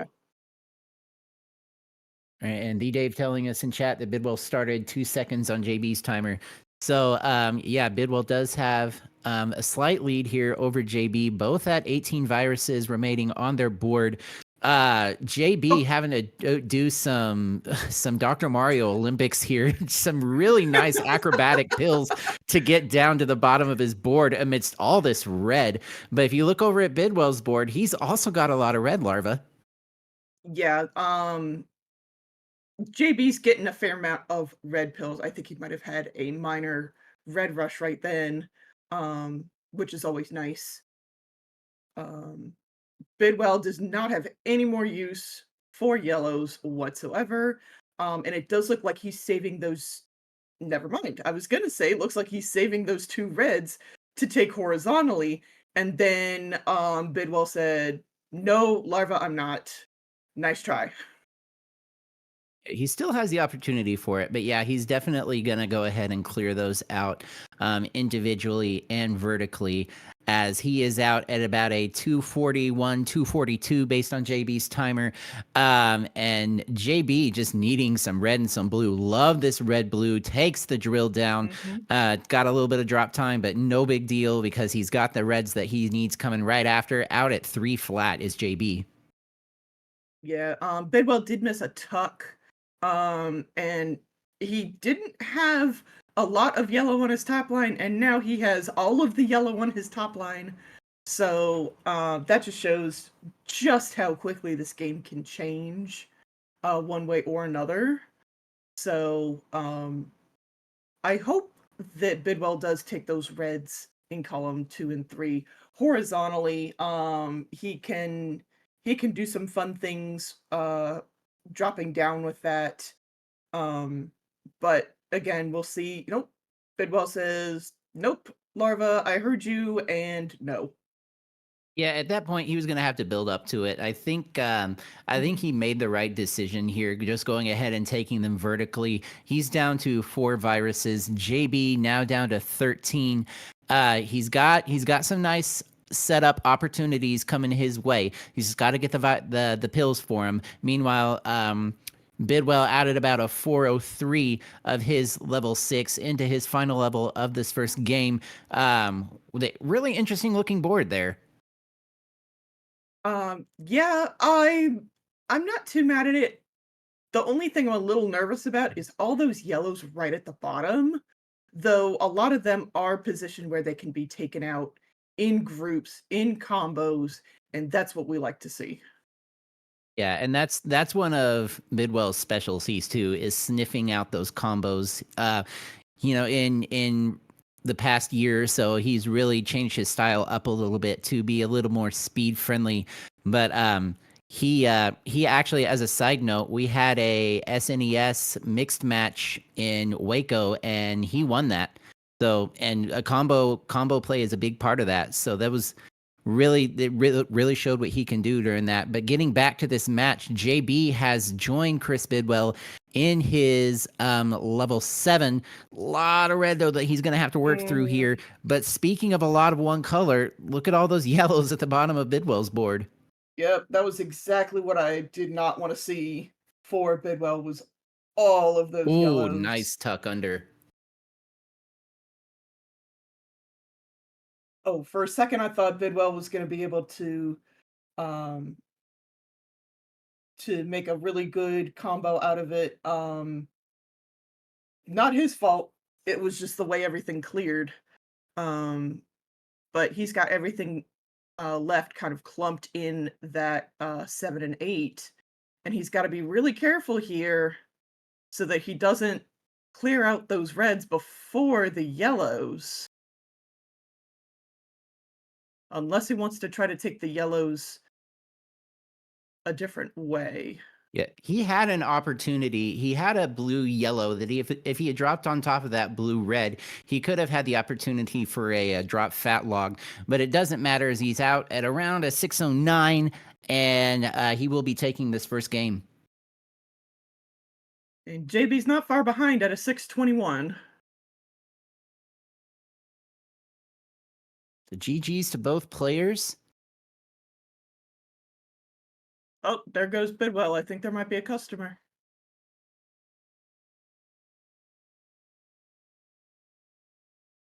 Chris Bidwell is the winner of that match.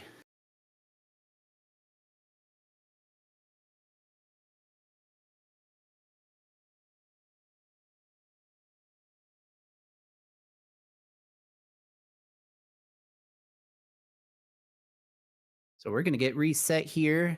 JB just asking us who won that match because he can't tell from the timers. But GG's to both players. We're going to get reset here. We already have it ready from Chris Bidwell. JB getting his menu reset. I believe both of these players are playing on off. I know JB likes to listen to his own music, and I know Bidwell does not like listening to Dr. Mario music. So And we have already from both players. Here we go with our countdown: 3, 2, 1, and pills. So far today, the left side has taken every single game, and I think every single crown too. We haven't had any deciders today. JB looking to change that, represent team right, and I think with this board, he's got a pretty good chance of getting a good start because it's quite a bit more diverse than what Bidwell's dealing with there, Larva. Yeah, I like the attempt that that he had to flip that double blue so that he could use it to clear, he could desandwich and clear. Didn't quite get that, but he's been able to clear that, and he's had some very good clears with that. I like what he's trying to do with this blue, drop down the yellow. I like that. I think that's very well done. Bidwell has no need for yellow, or I'm sorry, for blue at all. And I like this combo from him as well. Yeah, props to Bidwell because the beginning of this board, it just did not look good, but he's out first at a 102. JB right behind, though, at a 109. And pretty nice boards for both players to start out here. Yes. There's a lot of blue though on JB's top line that I just don't like a whole ton of blue on the top line because I know what the doctor does. And I don't like it. So hopefully he does get the correct RNG, the proper RNG. I like this drop from JB. Um, freeze everything up. Um, he only has 2 more yellows left on his board. So again, hopefully the doc does not decide to be malicious, but whew, fast tuck there from Bidwell. Lightning Yeah, McQueen over there. Bidwell's making some really nice plays, and I love that he's gotten that double yellow to set up potentially not quite a short stack because they won't be in a row, but he will get the double vertical. Okay, he elects to take the drill down and drop the red garbage down on top of the red in column 2. Really nice play. It does take a little bit of drop time, but it does prove to be very efficient as he's able to get the reds and get out at about a 227 into his level 6. And JB, not too far behind. He's signaling horizontal here at the bottom. We'll see which pills come up first. It doesn't look like it's really going to matter, except that taking that red. And what I think the best thing to do in that situation would have been to take the reds at the bottom before the top, but because it did drop down those blues and now he's a little bit blocked off, but he does manage to get a horizontal that I didn't see out at a 304. Yeah, and you could tell JB he did not like how that went. He wanted it to go a different way. He also didn't like that. You could see him wanting to let out some shucky darns. I like that tuck. Hopefully he is able to try to take those 3 reds out all at once. Let's hope that the doctor is nice and not in a malpractice mood. He does get the double red, but it's just a little bit too early, and he's not able to fire that off as we looks like we have an ad break from JB. So we're going to focus on Chris Bidwell. We'll get him back in just a second. Bidwell added about a 347. With a pretty decent board, a little more yellow up there than I'd like to see, but he's already making plans. He sets up that horizontal, leaves him with a little bit of garbage that he's going to have to deal with in his columns 6 and 7. But he's just doing really well with what he's been given, Larva. Mm-hmm. My first reaction to Bidwell's board was, "Ooh, I like this board," because there are a lot of actual horizontal double opportunities, and some other double opportunities for him down toward the bottom of his board. So I'm always a big proponent of horizontals as far a few years ago, I really didn't know what a horizontal was, and then I joined this community, and boy, did I learn. Um, so, that's always something, uh, for me that I'm like, "Oh, yeah, this is something that I can, use from, that I've learned from the Dr. Mario community." And not just be like, "Oh, yeah, well, I already knew everything when I got here," 'cause nobody does. Yeah. There's so If many different styles of play. Nobody knows everything about playing Dr. Mario when they first get here. Yeah. And if you too would like to learn more about horizontals and other aspects of the game, join our Discord. We'd love to have you learn from some of the best players in the game. As Bidwell is just pretty well clear out of this, just gonna need one more red. He gets it out at a 543 is Chris Bidwell. We're still waiting to get JB back from that ad break. We will let you know as soon as we know something.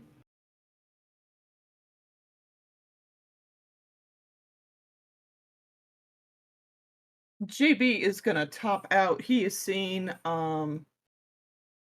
what's going on Bidwell's side, so he has topped out.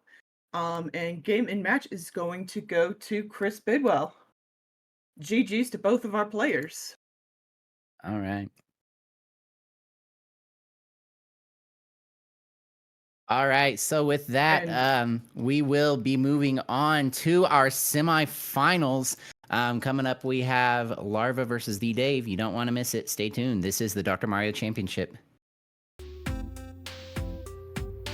And welcome back to the Dr. Mario Championship. Now that I have been schooled by Chris Bidwell, it's time to get to our second semifinal and see when you have a Dr. Mario speed match, you got a 50-50 chance of winning. But Larva's a genetic freak, and she's not normal. So Dave, at best, has a 25% chance at beat Larva. Anyways, I'm here with Swong, and Swong, I hope you appreciated that reference, because... Let's go. Yeah, Larva had to bring me up to speed as far as schooling goes. She had to school me with what that reference was exactly. I was like, oh man, I wish.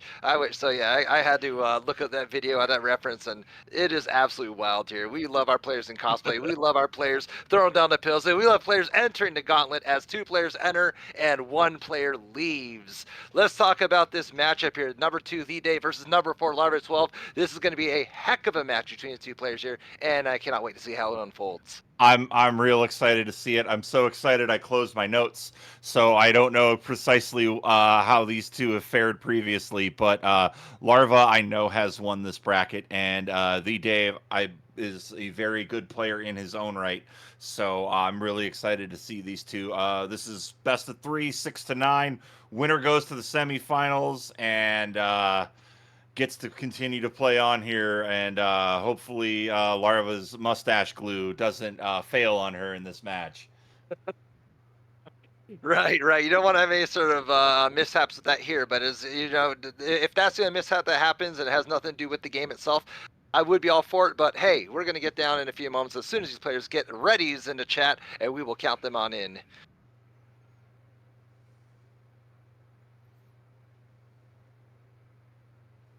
Just getting a little bit of a warm-up between them. 2 stalwarts in the community between Theeedave and Larva, both very fantastic players, really knows their ins and outs with all of the little nuances and tricks with the game. I mean, it's going to come down to the wire, I think, if that's my prediction.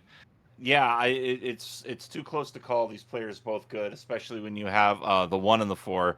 I don't know why Dave's giving himself the 2 seed. He's got to give himself more credit. He did better in the qualifier, but he is the 1 seed here. It is the 1 and the 4 going at it. And Ook's telling me that Dave has yet to lose in silver this year. So can Larva break the streak, or can Dave take this ride all the way to the finals? I'm looking forward to this here, as we have readies from nobody. Now we have a ready from the DrMC, which is Theeedave. And we have readies from both players. So here we go. Let's count them down, JB. In 3, 2, 2, 1, and pills. Oh All man, right. let's go into the semifinals. This is our level 6 through 9. We're out of the 4 through 7 block, and these players are going to be going right out the block and into their accelerating pace to really chop down at these boards here. I do like how Larva has that set up. If she gets a couple, now at this point, a red and a blue, she's going to get an L-YAD down to really advance that board here. Let's see if it comes up and gets a couple reds and yellows for her. She does get that clear, and she is wide open on her board. Her problem swung is her blue access sort of limited. Actually, I take that back. It's the red access that's become limited on her board. Meanwhile, a nice sweet tee by Dave. Dave at 19, Larva at 18. Now these players both at 17, neck and neck as we get through it. Dave's got a little bit of garbage in column 4. Larva's got a little bit of a misplay on that double red in column number 5. She clears that off. And as we approach the 1 minute mark, it is very close. One virus separates our players. Yeah, and they're going to have to continue with their plays over here to make sure that everything is as efficient as possible. Larva now has since exposed that red, which is completely devoid earlier in her board here. And as we take a look over there, a little bit of an endgame problem on Larva's side. I think she's going to have to perhaps clear that out at this point horizontally into vertically, or just the old-fashioned way, clearing it down vertically here. But Dave maintained a clean line, which has really given him that opportunity to really pull ahead here. 2 viruses over Larva. Yeah, and it looks like Larva is going to be trying to clear things out. And she's going to open up the horizontal for the red. But Dave out at a minute 31.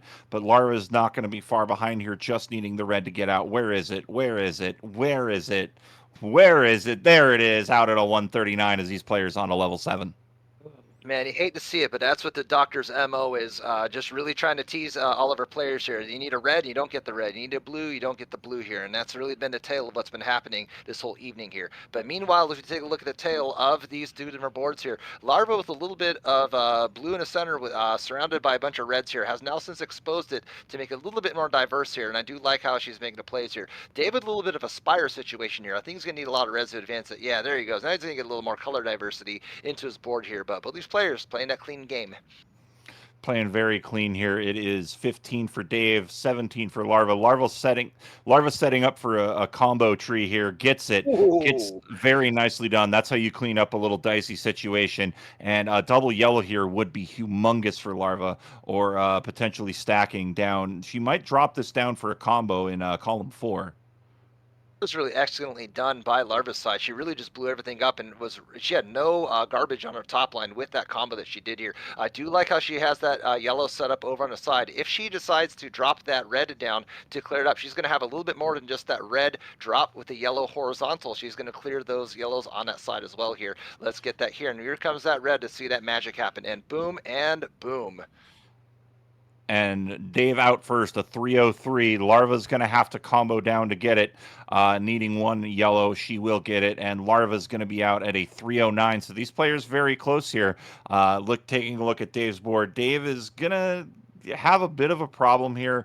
A lot of yellow-red on that top line. Meanwhile, Larva makes a critical misplay with that blue-red up on that topmost row. She's going to drop things down. Might not have been the play to go for. Might have gone for potentially clearing out the reds horizontally. Looks like that's what she's going to do, but that's going to eat a lot of precious time. Yeah, and okay, there we go here. Although she was trying to really hold off that red blue, which would have really cleaned things up here. But at this point, yeah, she's going to take any of these reds here. A little bit of a fat log at the top there. It actually cleaned up a lot of garbage, which I think was actually very fortuitous in the end of there. But we take a look over there.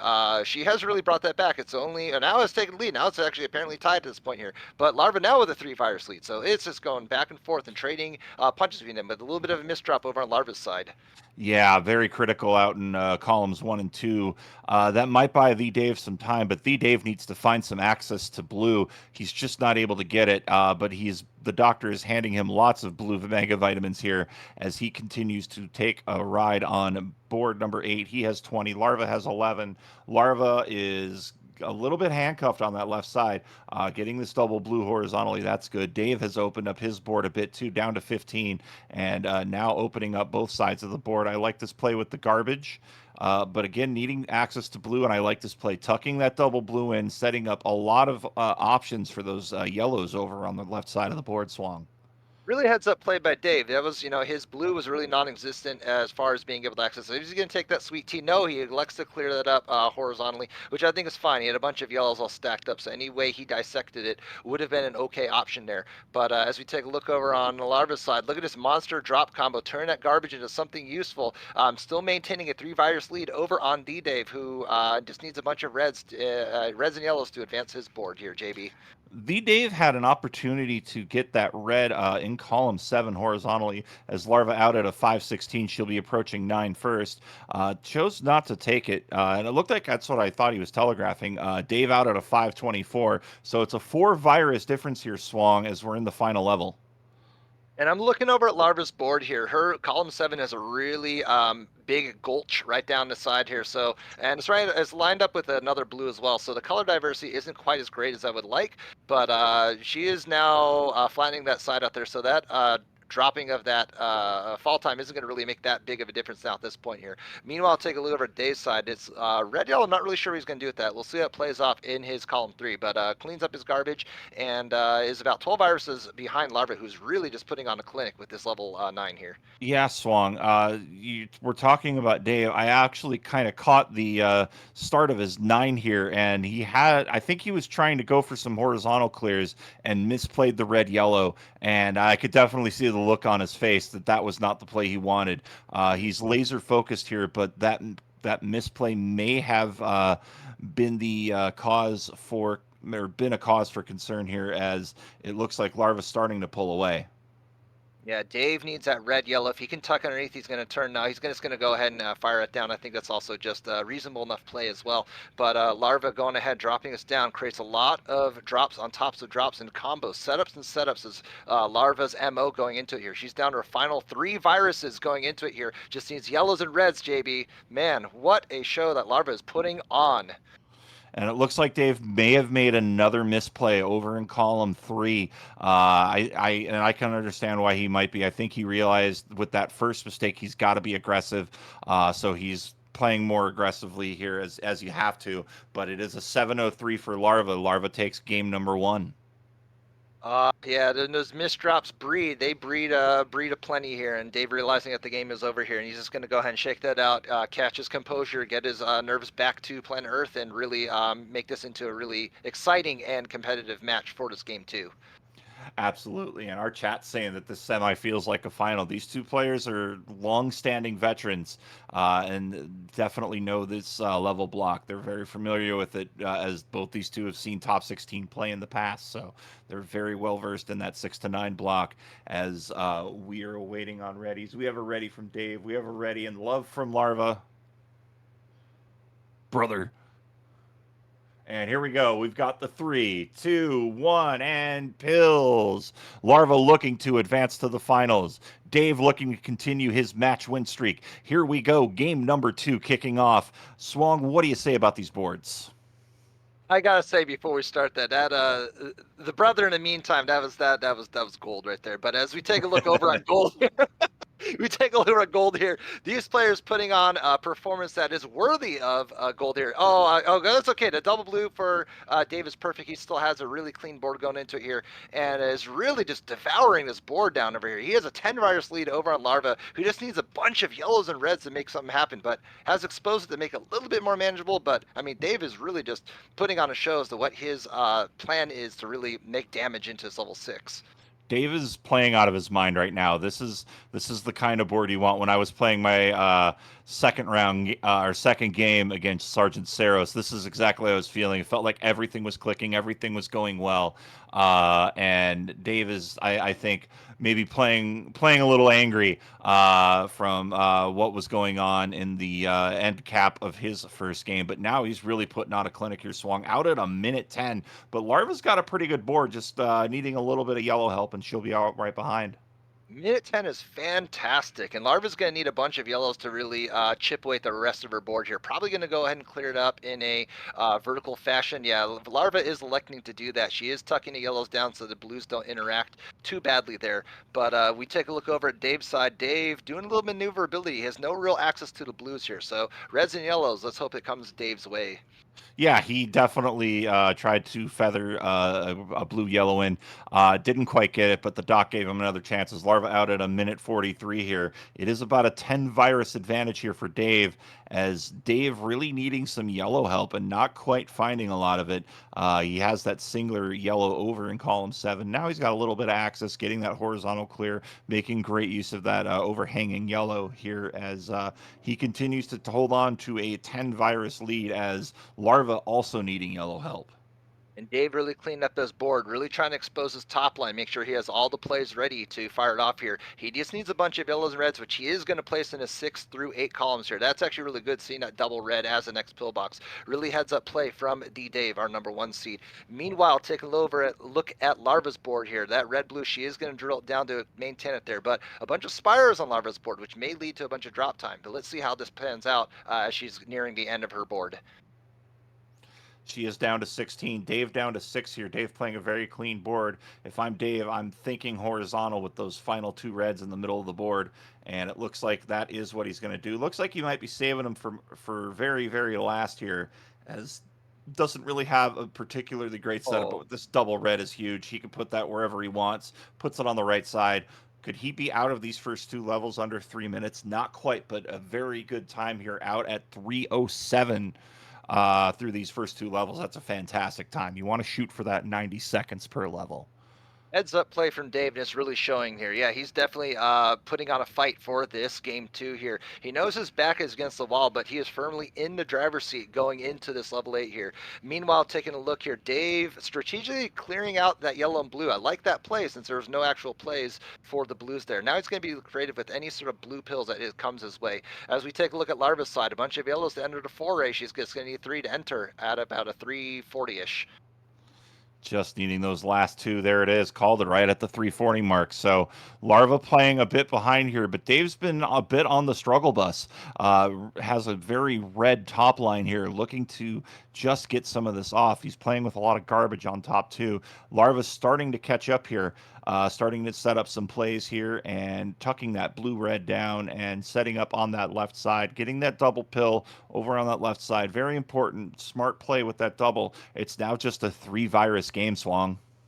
Oh, yeah, and as you said, catch-up, that was the predominantly top portion of Dave's board, all reds and no real place to place it. He is going to drop this down, trying to expose that there, although he just still has a bunch of reds in his first 2 columns and his top 3 columns there, so it's going to be a little difficult for him to figure out where to place everything to make sure everything has a use for each of the color diversity here. Larva with an interesting setup. I wonder how this is going to fire off. I think she needs a lot of blues, and here it comes. Oh, misses it. I thought she was going to drop it down. I completely thought the same way, but she is going to get the sweet tea and dropping everything down, actually dropping into a nice clean board. So actually a really nice play there by Larva. She is down to 15, Dave down to now 10, but that spire on that right side looks pretty precarious. Dave's going to need a bunch of reds, and he's got reds, and then his column 7's kind of blocked off with the reds as well, so he has no real apparent things. It's going to be reds and possibly some yellows, and yeah, he's going to do a little garbage claim here, which is not really what he wants to do, but at this point, what are his other options here? Is going to go ahead and drop that down. I think his top priority is to go in a top-down fashion and clear up as much garbage as he can. That's exactly what he's doing here, but Larva has tied it up. She actually is taking the lead now. Larva has set this up beautifully. She's got the double red whenever she wants to fire that off, and now has that final yellow off the board. So Dave's going to be forced to combo out of here, which is tough. But Larva out at a 535, absolutely blazed through that. But this is fortunate getting that double blue, Swung. Double blue is exactly what we needed here to really save some time here. 548, little miff from that one here. Dave, you got one more level. Continue, Dave. Continue. Oh, Dave stopped at 8. We'll time that. Don't worry. Okay. If we need to. Whoo! All right, so he's going to get back into it here. He is going to drop this down here.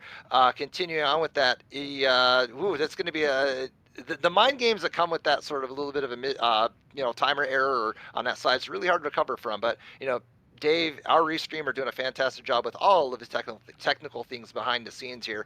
He's going to be able to bounce back, no problem. I think so. Larva running into a very unique problem you don't see.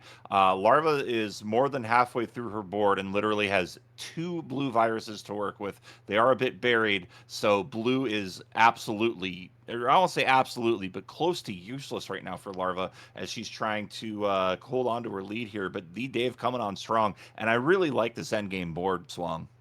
Yeah, it's looking pretty good here. He has a nice diverse top line. He's able to maintain that flexibility. That red blue, even though it didn't really go where he wanted to, was still in a great spot. Able to drop this down. This red, a bunch of reds. Here comes that red yellow, as we know. It comes after a series of reds.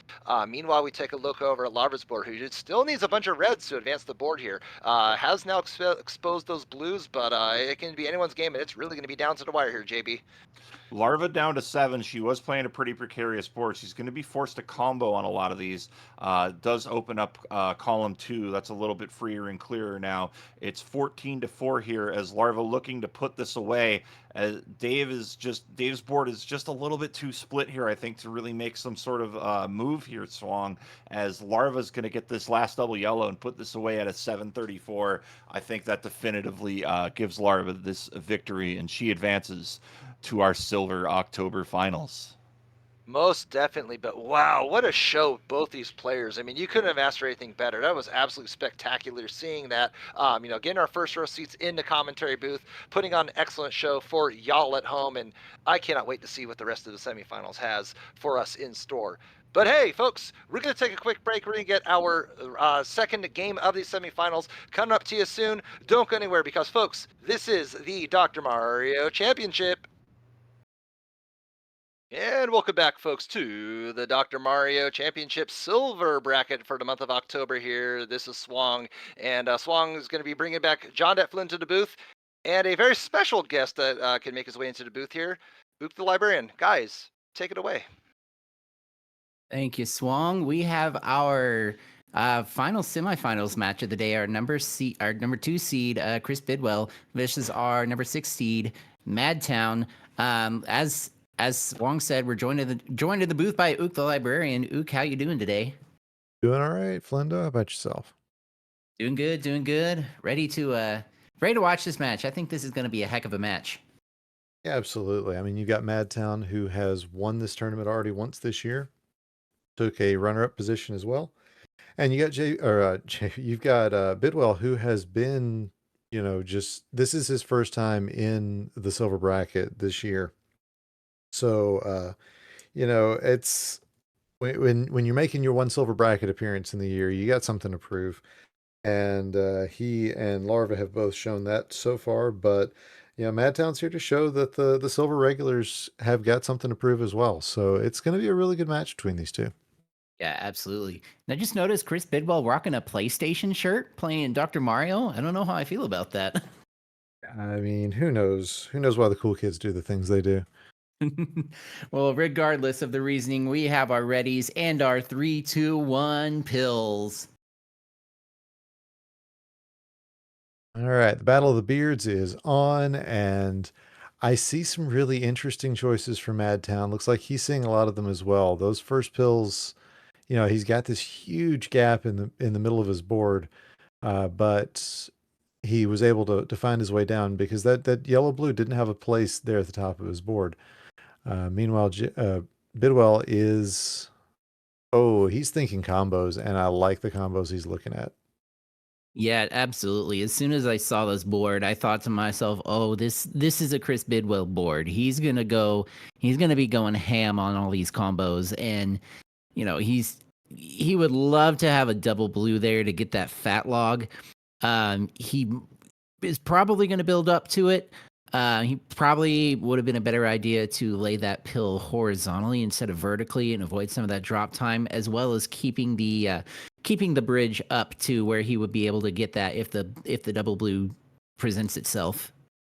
Yeah, I'm thinking at this point he's expecting the double blue not to present itself, and that's going to mean a horizontal in this red. He's already setting that up, and just handling the double blues vertically. That It's not an ideal situation when everything is laid out for you the way it is, but that does seem like it's going to be the way things go. In fact, he is setting that up right now and going ahead and making sure that he's got room for this yellow to come down here in just a moment. Now, on MadTown's board, he is needing blue and needing it badly. Looks like he is starting to get that. He's got this red set up. Going to go ahead and take that horizontally. Really smart play. Having options both directions on your last pills down at the bottom. And it's paid off for him as he's out at a 150. Bidwell going to be out around the same time. Looks like a 148. So slight lead for Chris Bidwell here as we go into level 7.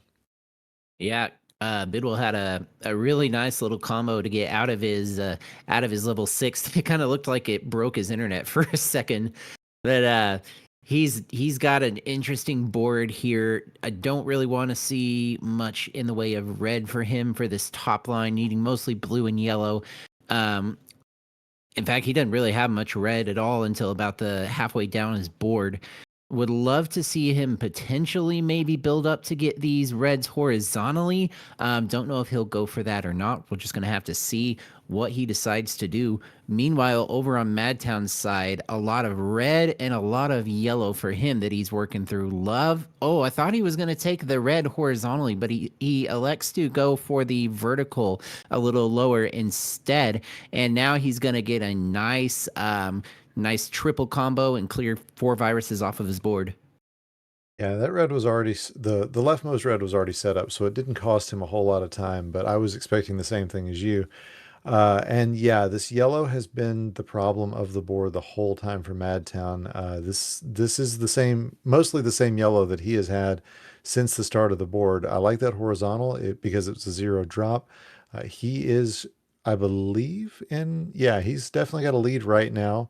Goes ahead and avoids the drop time. That's a smart play. But Bidwell with a great combo is coming back. It's going to be MadTown out of 331. Let's see how close Bidwell is going to get there. It is going to be MadTown with the lead, though, going into level 8. Yeah, Bidwell just waiting for 4 more reds and just not getting them. I always say Dr. Mario is a turd, and he's living up to that reputation right now, but he finally gets the red he needs out at about a 345 for Chris Bidwell. And I gotta say, I'm liking his starting board a little more than I like MadTown's right now. MadTown's got a lot of blue at the top that he's trying to work with, while Chris Bidwell's is just a touch more diverse, but he does have a lot of red there at the top. Yeah, MadTown definitely not looking at a favorite board. Let's see if he handles any of these. Oh, okay. Still going to get an L clear that way. Had the opportunity for an L clear with a double red there, but as you can see, all of his reds were pretty much set up horizontally or in offset pairs. So everything working out so far for MadTown, especially with his double red blitz. He is going to be in a good spot with that. This red-yellow is going to signal the end of that. He would really have loved for it to go for just a couple more pills, though. Yeah, I am a little bit afraid for him with all this blue that he's got on the board, because we know that blue is the least common pill in this, the least common color rather we see in this game, and he's got 1 2 3 4 5 6 7 of them out of the 12 viruses that he's got remaining. He's gonna really have to hope that the doctor provides. Meanwhile, we look over at Chris Bidwell's board. He's got a nice horizontal setup here. And then those double blues, I probably would have gone ahead and cleared out the blue. Instead, he's gonna sacrifice a little bit of drop time, and now just waiting for the reds. Gets 1, gets 2, 1 more out at a 527 for Chris Bidwell into his level 9. Yeah, I gotta imagine that first double blue was sacrificed on the altar of always pressing down, but didn't end up costing him too much. Is like you said, he's still got a solid lead as MadTown just trying to find his way out of the bottom of this board. Is going to be able to undertuck this yellow, and that double blue is going to be amazing for his drop time. Overall, really good drop time management for MadTown, but it is a 558 as he's getting out into this level 9. Yeah, I'm liking the starting board for MadTown. Was really curious to see if he was going to maybe tuck that red into his in between those reds in columns 1 or 2 through 6, it looks like, to create a horizontal. But he goes ahead and does the vertical in column 1, which I think is the better play. But yeah, he's doing a great job here. Would love to see him be able to work on this left side a little bit. Some yellow blues would be really fortunate for him right now. As we switch over looking at Chris Bidwell, we've got a very red-yellow dependent board, and so far the doc has not been unkind in that regard. He's got everything pretty well set up for this blue on the bottom. He just needs to get rid of this last red, gets that done so that this blue is taken out horizontally. Doesn't have a lot more use for blue until, well, now. But yeah, with this double blue, he's going to be done with use for that. It's going to be red-yellow dependency, and so far so good, but we'll see if that luck holds out for Chris Bidwell. I do like the decision that he made to drop that red-yellow in 1 and 2 rather than dropping it straight on the yellow, because what it does is it enables that red to drop down and be set up ready to go, and he gets the 2 more reds out at a 7:21. MadTown is already past that time. Chris Bidwell takes game 1 in this best of 3. Yeah, but look at this time from MadTown. He is just 3 reds away and is going to get them. And look at this, less than 20 seconds difference. That is a really good time. And when you're going up against a perennial gold player, that is saying a lot about MadTown and where he is at this point in his tournament career. Absolutely. He's just done a phenomenal job of, even when he started, he had a pretty solid play, but every time we've seen him, he's just gotten better and better. Yeah, absolutely. So GG's to both players for this first game, and we've got a ready from Bidwell. We've got a ready from MadTown. Let's see if these guys are really ready for what the doctor's going to throw at them.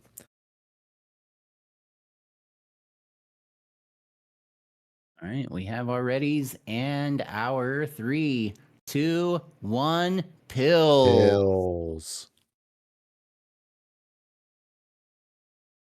All right, both players getting started, and MadTown immediately getting a pill that he really doesn't have a use for. I mean, there was potential there, but not. It's kind of gross. Bidwell getting the same pill and probably just about as happy that he got it. In that, it's using it's going to cause drop time. Ooh, the doc is not being pleasant to these 2 players right now. Their partner. Yeah, this is, it's kind of rough to watch from coming from a player's standpoint, because you see all the reds that Bidwell's got, and you're just like, come on, game, where's the red? Stop giving me these yellow blues. Just give me the pill I need. He's finally starting to work out a little bit more in MadTown's favor. He has been able to work down towards the bottom of this board. He does have some really nice opportunities for some horizontals there at the bottom. It's just kind of going to depend on which pills come first, as to if he's going to set up those horizontals. It looks like he's going to be taking out the blues first. He does. Now he has that opened up if he wants to take that really long red horizontally, but it looks like he's just going to clear vertically, Ook. Yeah, and while he's been working on that, Bidwell's been working through these couple of spires. You can see he's finally down to the bottom of these, and at the bottom is nothing but reds, which is not always a pleasant decision either. Looks like Bidwell's going to set up. Ooh, that's going to take a little bit of time from him. Or a trapezoid, not a hexagon. So Bidwell has this red trapped at the bottom of column 2. He's going to handle these other 2 reds horizontally. I think he's forgotten that it's down there. I'm not 100% sure, but this is going to give MadTown exactly what he needs, as Bidwell's going to be a little bit getting this unspired. Yeah, this Yeah, double blue oh, really that's nice perfect. for him, though. He's just got to get 2 more red pieces and he'll be out. I like the decision to throw that on top and just create the whatever the word is called, the chain reaction there to get to the bottom. About a 211, 212 for Bidwell as he gets into level 7, but only a 7 virus difference at the moment. Yeah, and that's all testimony to the experience that Bidwell's got in this game. he was really behind the 8 ball there and knew it and found his way through it. Never really flinched at all. So I'm wondering if he knew the whole time that was where that virus was and just said, I'm gonna take care of this when I take care of it. Uh, just stone faced right now, as he knows that he is just one game away from making this finals, and he's keeping his focus going, and is still just a couple of viruses behind, but it is only about a 3 virus difference between these two. Yeah, love this double blue there from MadTown. And gonna be able to set up the horizontal blue after that to boot and gets it with this double blue. Where are all these double blues coming from? How do I get some of that? I need some of that action in my game. Yeah, well, let's hope that's not all he gets, since he is down to just nothing but reds. On Bidwell's side, he's getting the blue help that he needs. I'm not used to saying that, as the doc is not being too cruel, but with this extra red, not the nicest thing, Doc. Get this man some yellow blue. He does get a couple, followed by a red yellow. Looking to he might be setting up this yellow to underclear, and that's exactly what he's gonna do. Just gonna need 2 more. And with the double yellow, it's not going to matter. Out at a 359 for Chris Bidwell, 4 viruses behind MadTown at the moment, who has, wow, look at all that red and yellow on this top line. This is going to be really interesting to see how he manages to get through this. Forget the top line, look at the bottom line. It's all the blue is just sandwiched in the middle. Uh, everything that MadTown's going to do involving blue is going to be in his mid board. And I do really like what I'm seeing from him here. Going to get the triple and have the horizontal opened up at the bottom. Meanwhile, Bidwell has no access to yellow outside. Well, no, now just no access to yellow anywhere near the middle of his board. That's not particularly friendly either. I don't know what seed these two rolled, but it's pretty awful.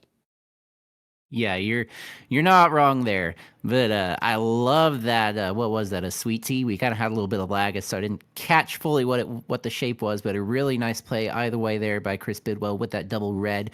He's down to 16. MadTown down to 9, but MadTown completely out of blue. He's just going to be needing red and yellow. Chris Bidwell is down to 12. 2 blues remaining on his board. Then he's going to be just needing red and yellow. MadTown does have some really nice setups. His viruses are a little more clumped together than I almost said ooks than Bidwell's are, and it's gonna come down to the RNG on this one, and it looks like MadTown will be taking it out at a 539.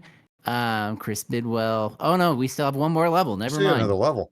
I'm paying Absolutely. attention. That's okay. So yeah, it's Bidwell down, gets his last virus out, so he's out at a 549. And MadTown hasn't made more than just a couple of virus clears yet. But as we know, what really matters in the tops of these levels later on into the game is not how quickly you get your viruses in, but how many combos you get set up. And MadTown has already gotten quite a little bit ready. Look at this. He's going to have his double set up. Everything's really working out for him, except that he has no more real access to blue. He could have taken that blue all the way under cleared, but that's a difficult one to see and involves just a slight bit of swimming. I love a good swim. Yes, I know you do. Oh, look at these double yellows coming in just perfectly from MadTown, as Bidwell has tied it up and is close to taking the lead here.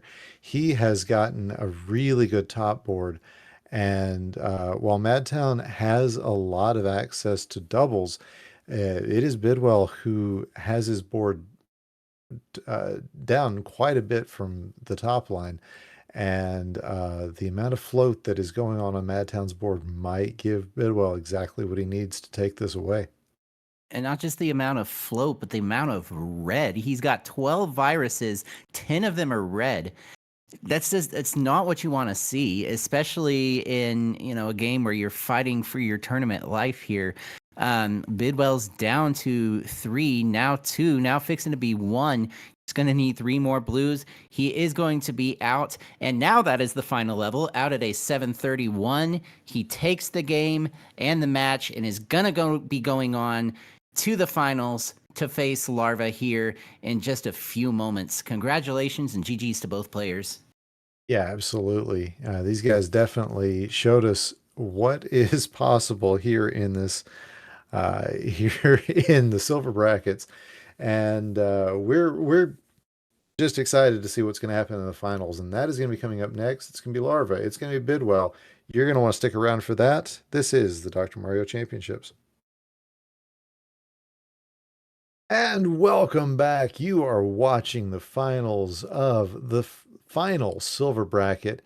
Well, the final open silver bracket here on the DrMC. I am Mook the Librarian. Joining me is going to be John Dat Flindo yet again. And Flindo, we are primed up for a really good final here with Bidwell versus Larva. And these are two stalwarts of the main tournament, both making their silver bracket debut, and I have no idea who's going to take this one.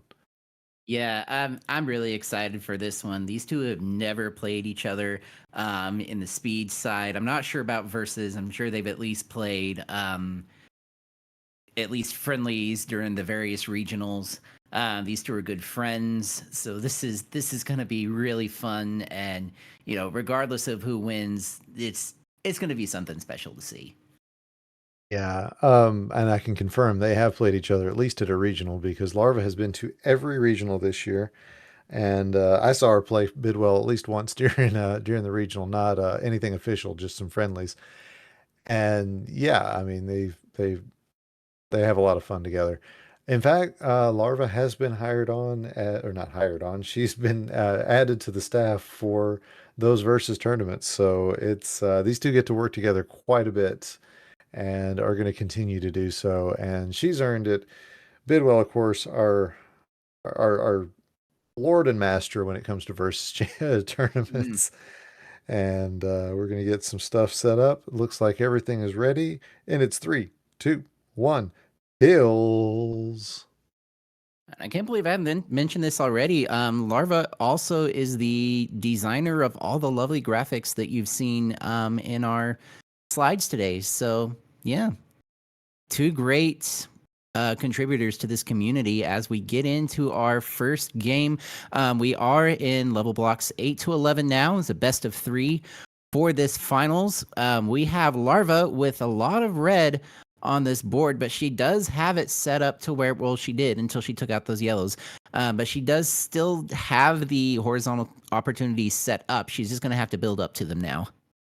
Yeah, I don't see her going ahead and doing that. I think, okay, that horizontal, but I think this one in columns 4 and 5, unless she gets, never mind. She's not going to have a really good opportunity to set that up. And if she does, well, good for her. The doc has not been particularly kind for her. She's going to get that horizontal, decides not to go for it. On Bidwell's side, you can see he's got, his top line has been diverse. He's got that double red on the bottom. I'm sure he would love to handle horizontally. Looks like he is signaling that he's going to do just that. And then it is going to be just yellow and blue to finish this one out. He is moving at a really good clip here, is going to be taking the lead into level 9, but still a lot of Dr. Mario left to play. So we're going to see what this has got for us coming up. Yeah, absolutely. Larva just looking for basically just red and blue now. She's probably wanting to clear out some of this yellow garbage. Going to take the drill down here like that play. Wondering if she will drill this down and set up for the horizontal. She does signal that she is going to be going for that. We'll see if she gets the pills that she needs for that. Looks like she's probably going to take, she's going to take the yellow garbage out and set up the horizontal here. Then this will drop down and open up that final horizontal for the blue. She gets it out at a 209. Yeah, and hard fought there, and good perseverance to get through that.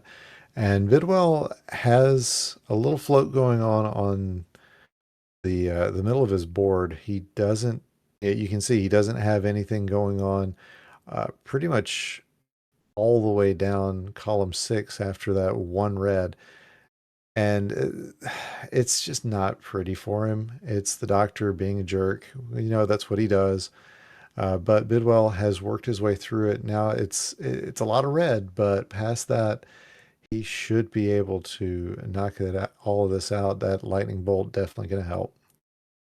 Yeah, and Larva has been in a situation where she desperately needed blues and just weren't getting them. She's still got 4 there on contributing to her top line. Love this red yellow though. It's going to drill down and set up some more garbage dropping down that's going to be useful. But it's just a story of holy crap, Mario! I need some blues and I need them now. Yeah, that's not what you want to be saying this late in the game. Bidwell, meanwhile, is down to his last 3 viruses, and none of them are blue. So he's very happy to get this double red. That's going to put him out of 328. That's a good time coming out of level 9. Mm-hmm. Yeah, that's really nice pace for Bidwell. Looking at the beginning of his board, only access to 1 red there at the top. Once he gets these yellows cleared out in the middle, he will have some more access horizontally to some reds. But it's mostly red, yellow, and blue that he's going to be looking for right now. Yeah, and that's going to slow him down a little bit, but Larva's still struggling at the top of this level 9. I say the top. She's been on it for a minute, but unfortunately, so much of it is built so high, and it's so compressed at the bottom that it is still the top of her board. As we're trying to get Bidwell back up, his stream has been a little bit dicey, but I know Dave is gonna have that knocked out in no time. But yeah, Larva finally getting down the middle of this board. Yeah, would love to see. I don't know if she looked at her next box. She had that double blue ready. Could have avoided that drop time. But as it is, it's not going to be too bad. If she can get the last red, she gets it out at a 451. Yep, and immediately gets a pill that's only minimally useful. Doesn't even get a repeat, so that this could have been a L clear afterwards. That's the doc just being a jerk.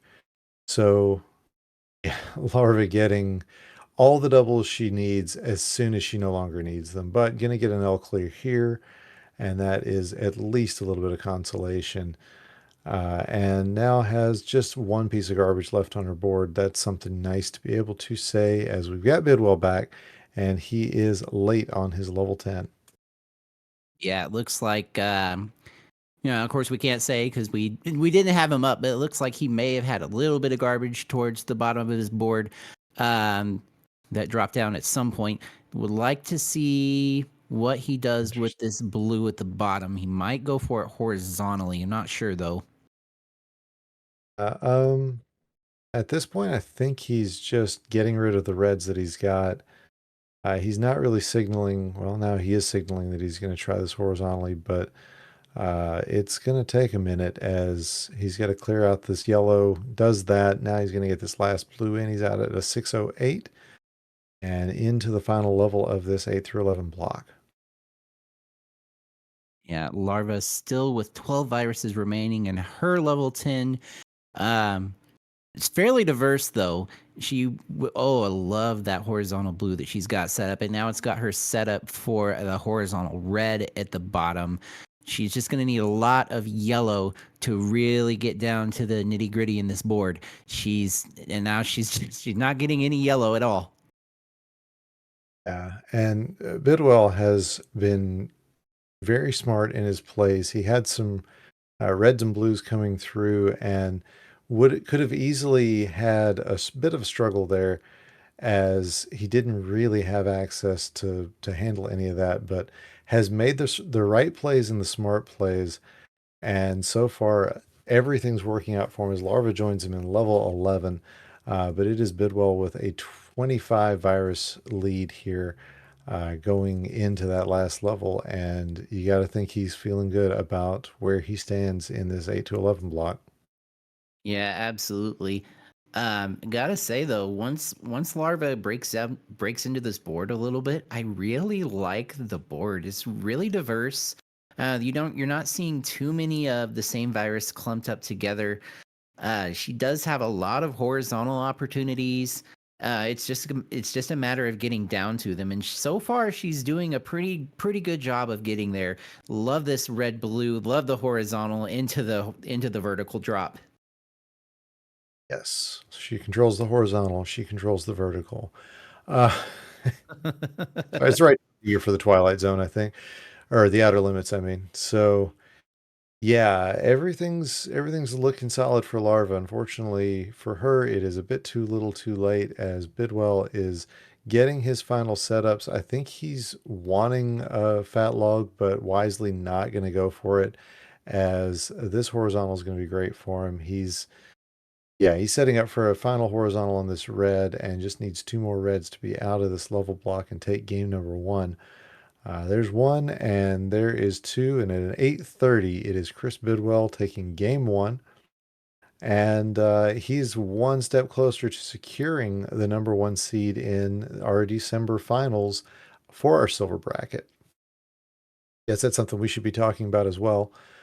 These two are our number 1 and number 2 for our silver bracket. That much has already been decided. The only question left is who is it going to be? And they were tied up in points going into this month, but it's pretty much, since they're the finalists, it's going to be a matter of who wins this is going to get the number 1 seed. Yeah, it's a lot riding on this finals match. And looking like Larva is going to go ahead and finish or level out. I don't think she usually has the stream up when she's playing. So probably hasn't seen that she has taken the L yet.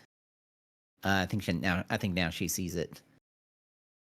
And not only are they tied in points, but their clear rates are 0.044 away from each other. That is not a huge difference in clear rate.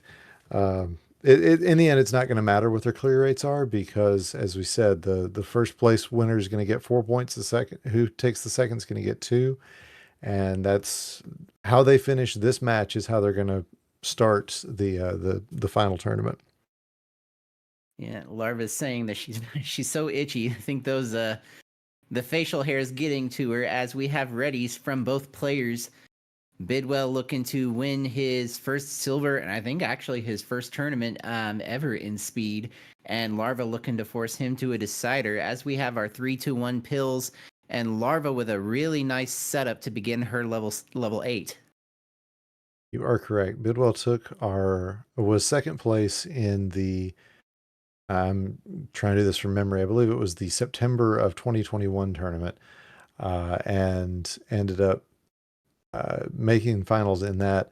That is his experience when it comes to being this late into any of our tournaments. But again, that was a main tournament bracket, so a lot of experience in the tournaments between these two, and nothing but goodwill between them, I know as well. Yeah, absolutely. Looking at the boards, Bidwell's got a lot of red, a lot of yellow. He's pretty much through the red now. As I say that, love that double yellow tuck into column 1 to get those. He would like to get at least 1 more red to drop some of this garbage down. He does elect to do that and take the drop time. But he's doing real good here as we look over at Larva's side. She's got a lot of blue that she's having to work through. Might have gone ahead and started working on her column 1 and column 2 with those yellow blues that she was getting, Ook. Yeah, she definitely had a little bit of a panic moment. Kind of saw, well, what you can see through those sunglasses, it looked like just kind of a moment of, I'm not sure what to do with this. And it worked out. She got what she needed, but it definitely put her behind. And that's not where she wants to be with everything kind of on the line for this one game. Yeah, as Chris Bidwell, we see going to be out at about a 148. Really nice plays there by Ooh, Chris Bedwell. Oh, and look at that horizontal to begin his level 9. That's you love to see that. pretty much a short stack to start it all, or to go right after that. That is, oh, that is prime pill luck right there.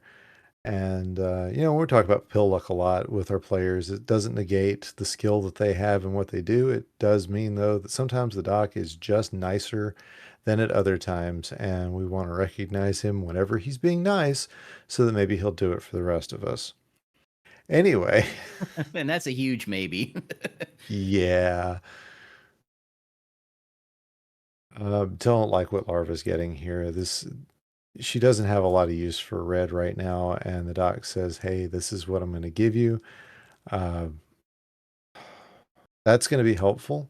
She's still going to be left with garbage, but at least she gets some blues out of the way, and even a little bit of garbage is going to be preferable to having all of those reds just standing up in her way.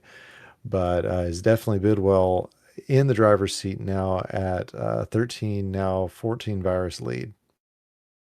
Yeah, Chris Bidwell, the only thing about his board right now is it's very split. Fortunately, it's somewhat diverse. Would love to see him get some more yellows and probably some more blue to bring down some of this garbage. Oh, I like that drill play to drop the blue down on top of it. His column 1.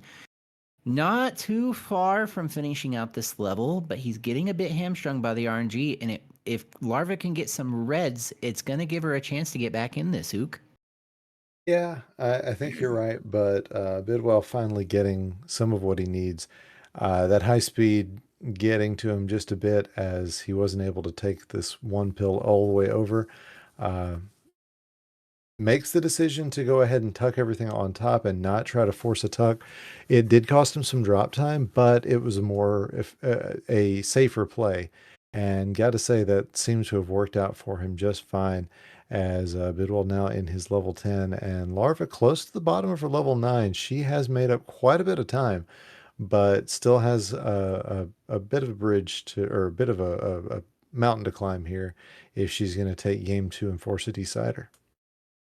Yeah, and of course, Mario's not giving her the red she needed until just now. Fortunately, gets the 3 she needs right in a row.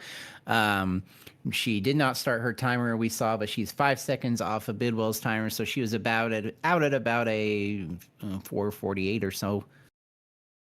Yeah, so we've got our crack team working on that, and appreciate the folks who work behind the scenes, mostly Dave, but it's it's definitely a team effort here, and we appreciate everybody who is involved in all of this. So yeah, we've got Bidwell with a right heavy board. He doesn't want to have to do this with the yellows, but at least all 3 of the pill halves are blue, so he's going to knock that out no time at all. Probably wants to handle these reds horizontally as much as possible, but the doc says, nah, you can do verticals.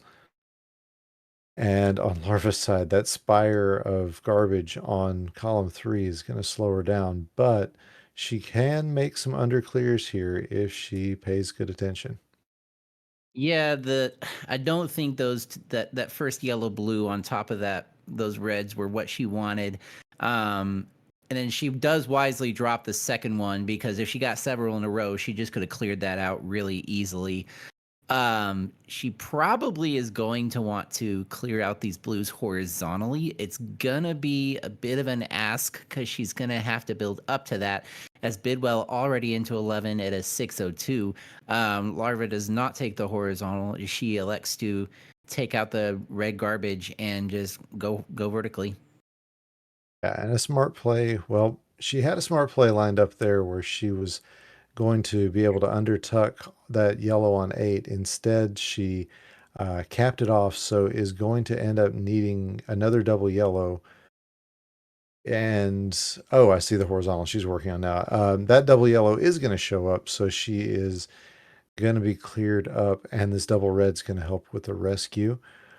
Decides not to use it that way, and now is going to be waiting around for another double red or to build one as It's taken some time, but she is going to be comboing out here shortly. One more red and larva out. I believe I don't know. Anyway. Yeah, I think the ideal play for larva with that initial double red would have been to place it one column to the left. So that way, if she had a single red come up, then she just could have put it in between and had that horizontal a little bit quicker. So that did cost her a little bit of time, as Bidwell down to 28 viruses remaining in his level 11. He's got a really nice opportunity for an upside down T. He does not take it, which was fine because the the RNG just worked out in his favor that he didn't need to. Larva, you see, has got some big setups coming. That is a huge combo that she sets off and has perfect timing for a double red blitz. It doesn't last very long. She really would have liked that to last just a bit longer, but so far so good. And with this red blue, that's exactly what she wants. It's not going to get her all the way back in, but it is definitely going to put her in a better place, as Larva getting some good RNG and making the most of every pill that she's getting. Yeah, Chris Bidwell just had a really nice heads-up play. He had an opportunity to clear out the blues horizontally, saw that it was going to mess up the yellow horizontal, so he moved it one to the left and was able to get an offset fat log, as he is out at an 829, and that's going to do it because Larva's nowhere near done. So your silver bracket tournament winner for October and your number one seed for the for silver bracket coming up in December is Chris Bidwell. So GG's Bidwell. That is going to get him a first round bye no matter what else happens. If all 15 of our players play, he will be the only one with a bye. Otherwise, Larva will be getting one as well. But man, oh man, good tournament. Great play from both of these players as well as all of our other players. We really appreciate you guys. And Larva, GG's getting out of that one. So that is going to do it for the silver bracket. Let's tell you about what else we've got coming up next. Our next major tournament is the DrMC Versus Championships. That is going to be coming up November 11th and 12th at the Tor Gaming Expo. I know, Flindo, you're planning on being there. I'm planning on being there. We're going to have a great time. That is our next big event coming up. And after that, we do have just a quick announcement that we have got our SNES tournament. We're doing one more side event this year. That is going to be coming up on December 2nd, and qualifiers start, let me check right now. So if you are interested in doing an SNES tournament, the rules will be just the same as the last time. And that will be running. We'll get the calendar dates into our Discord shortly if we haven't got them there already. So Flindo, what else you got for us before we sign off here? You know, just thank you for all our commentators today. Uka Librarian, myself, Swong, Larva 12, JB Henry, our restreamer Theeedave. You guys are all awesome. Absolutely. So, from all of us here, until we meet you again in Columbus in just a couple of weeks, thanks for watching, thanks for playing, and take your vitamins.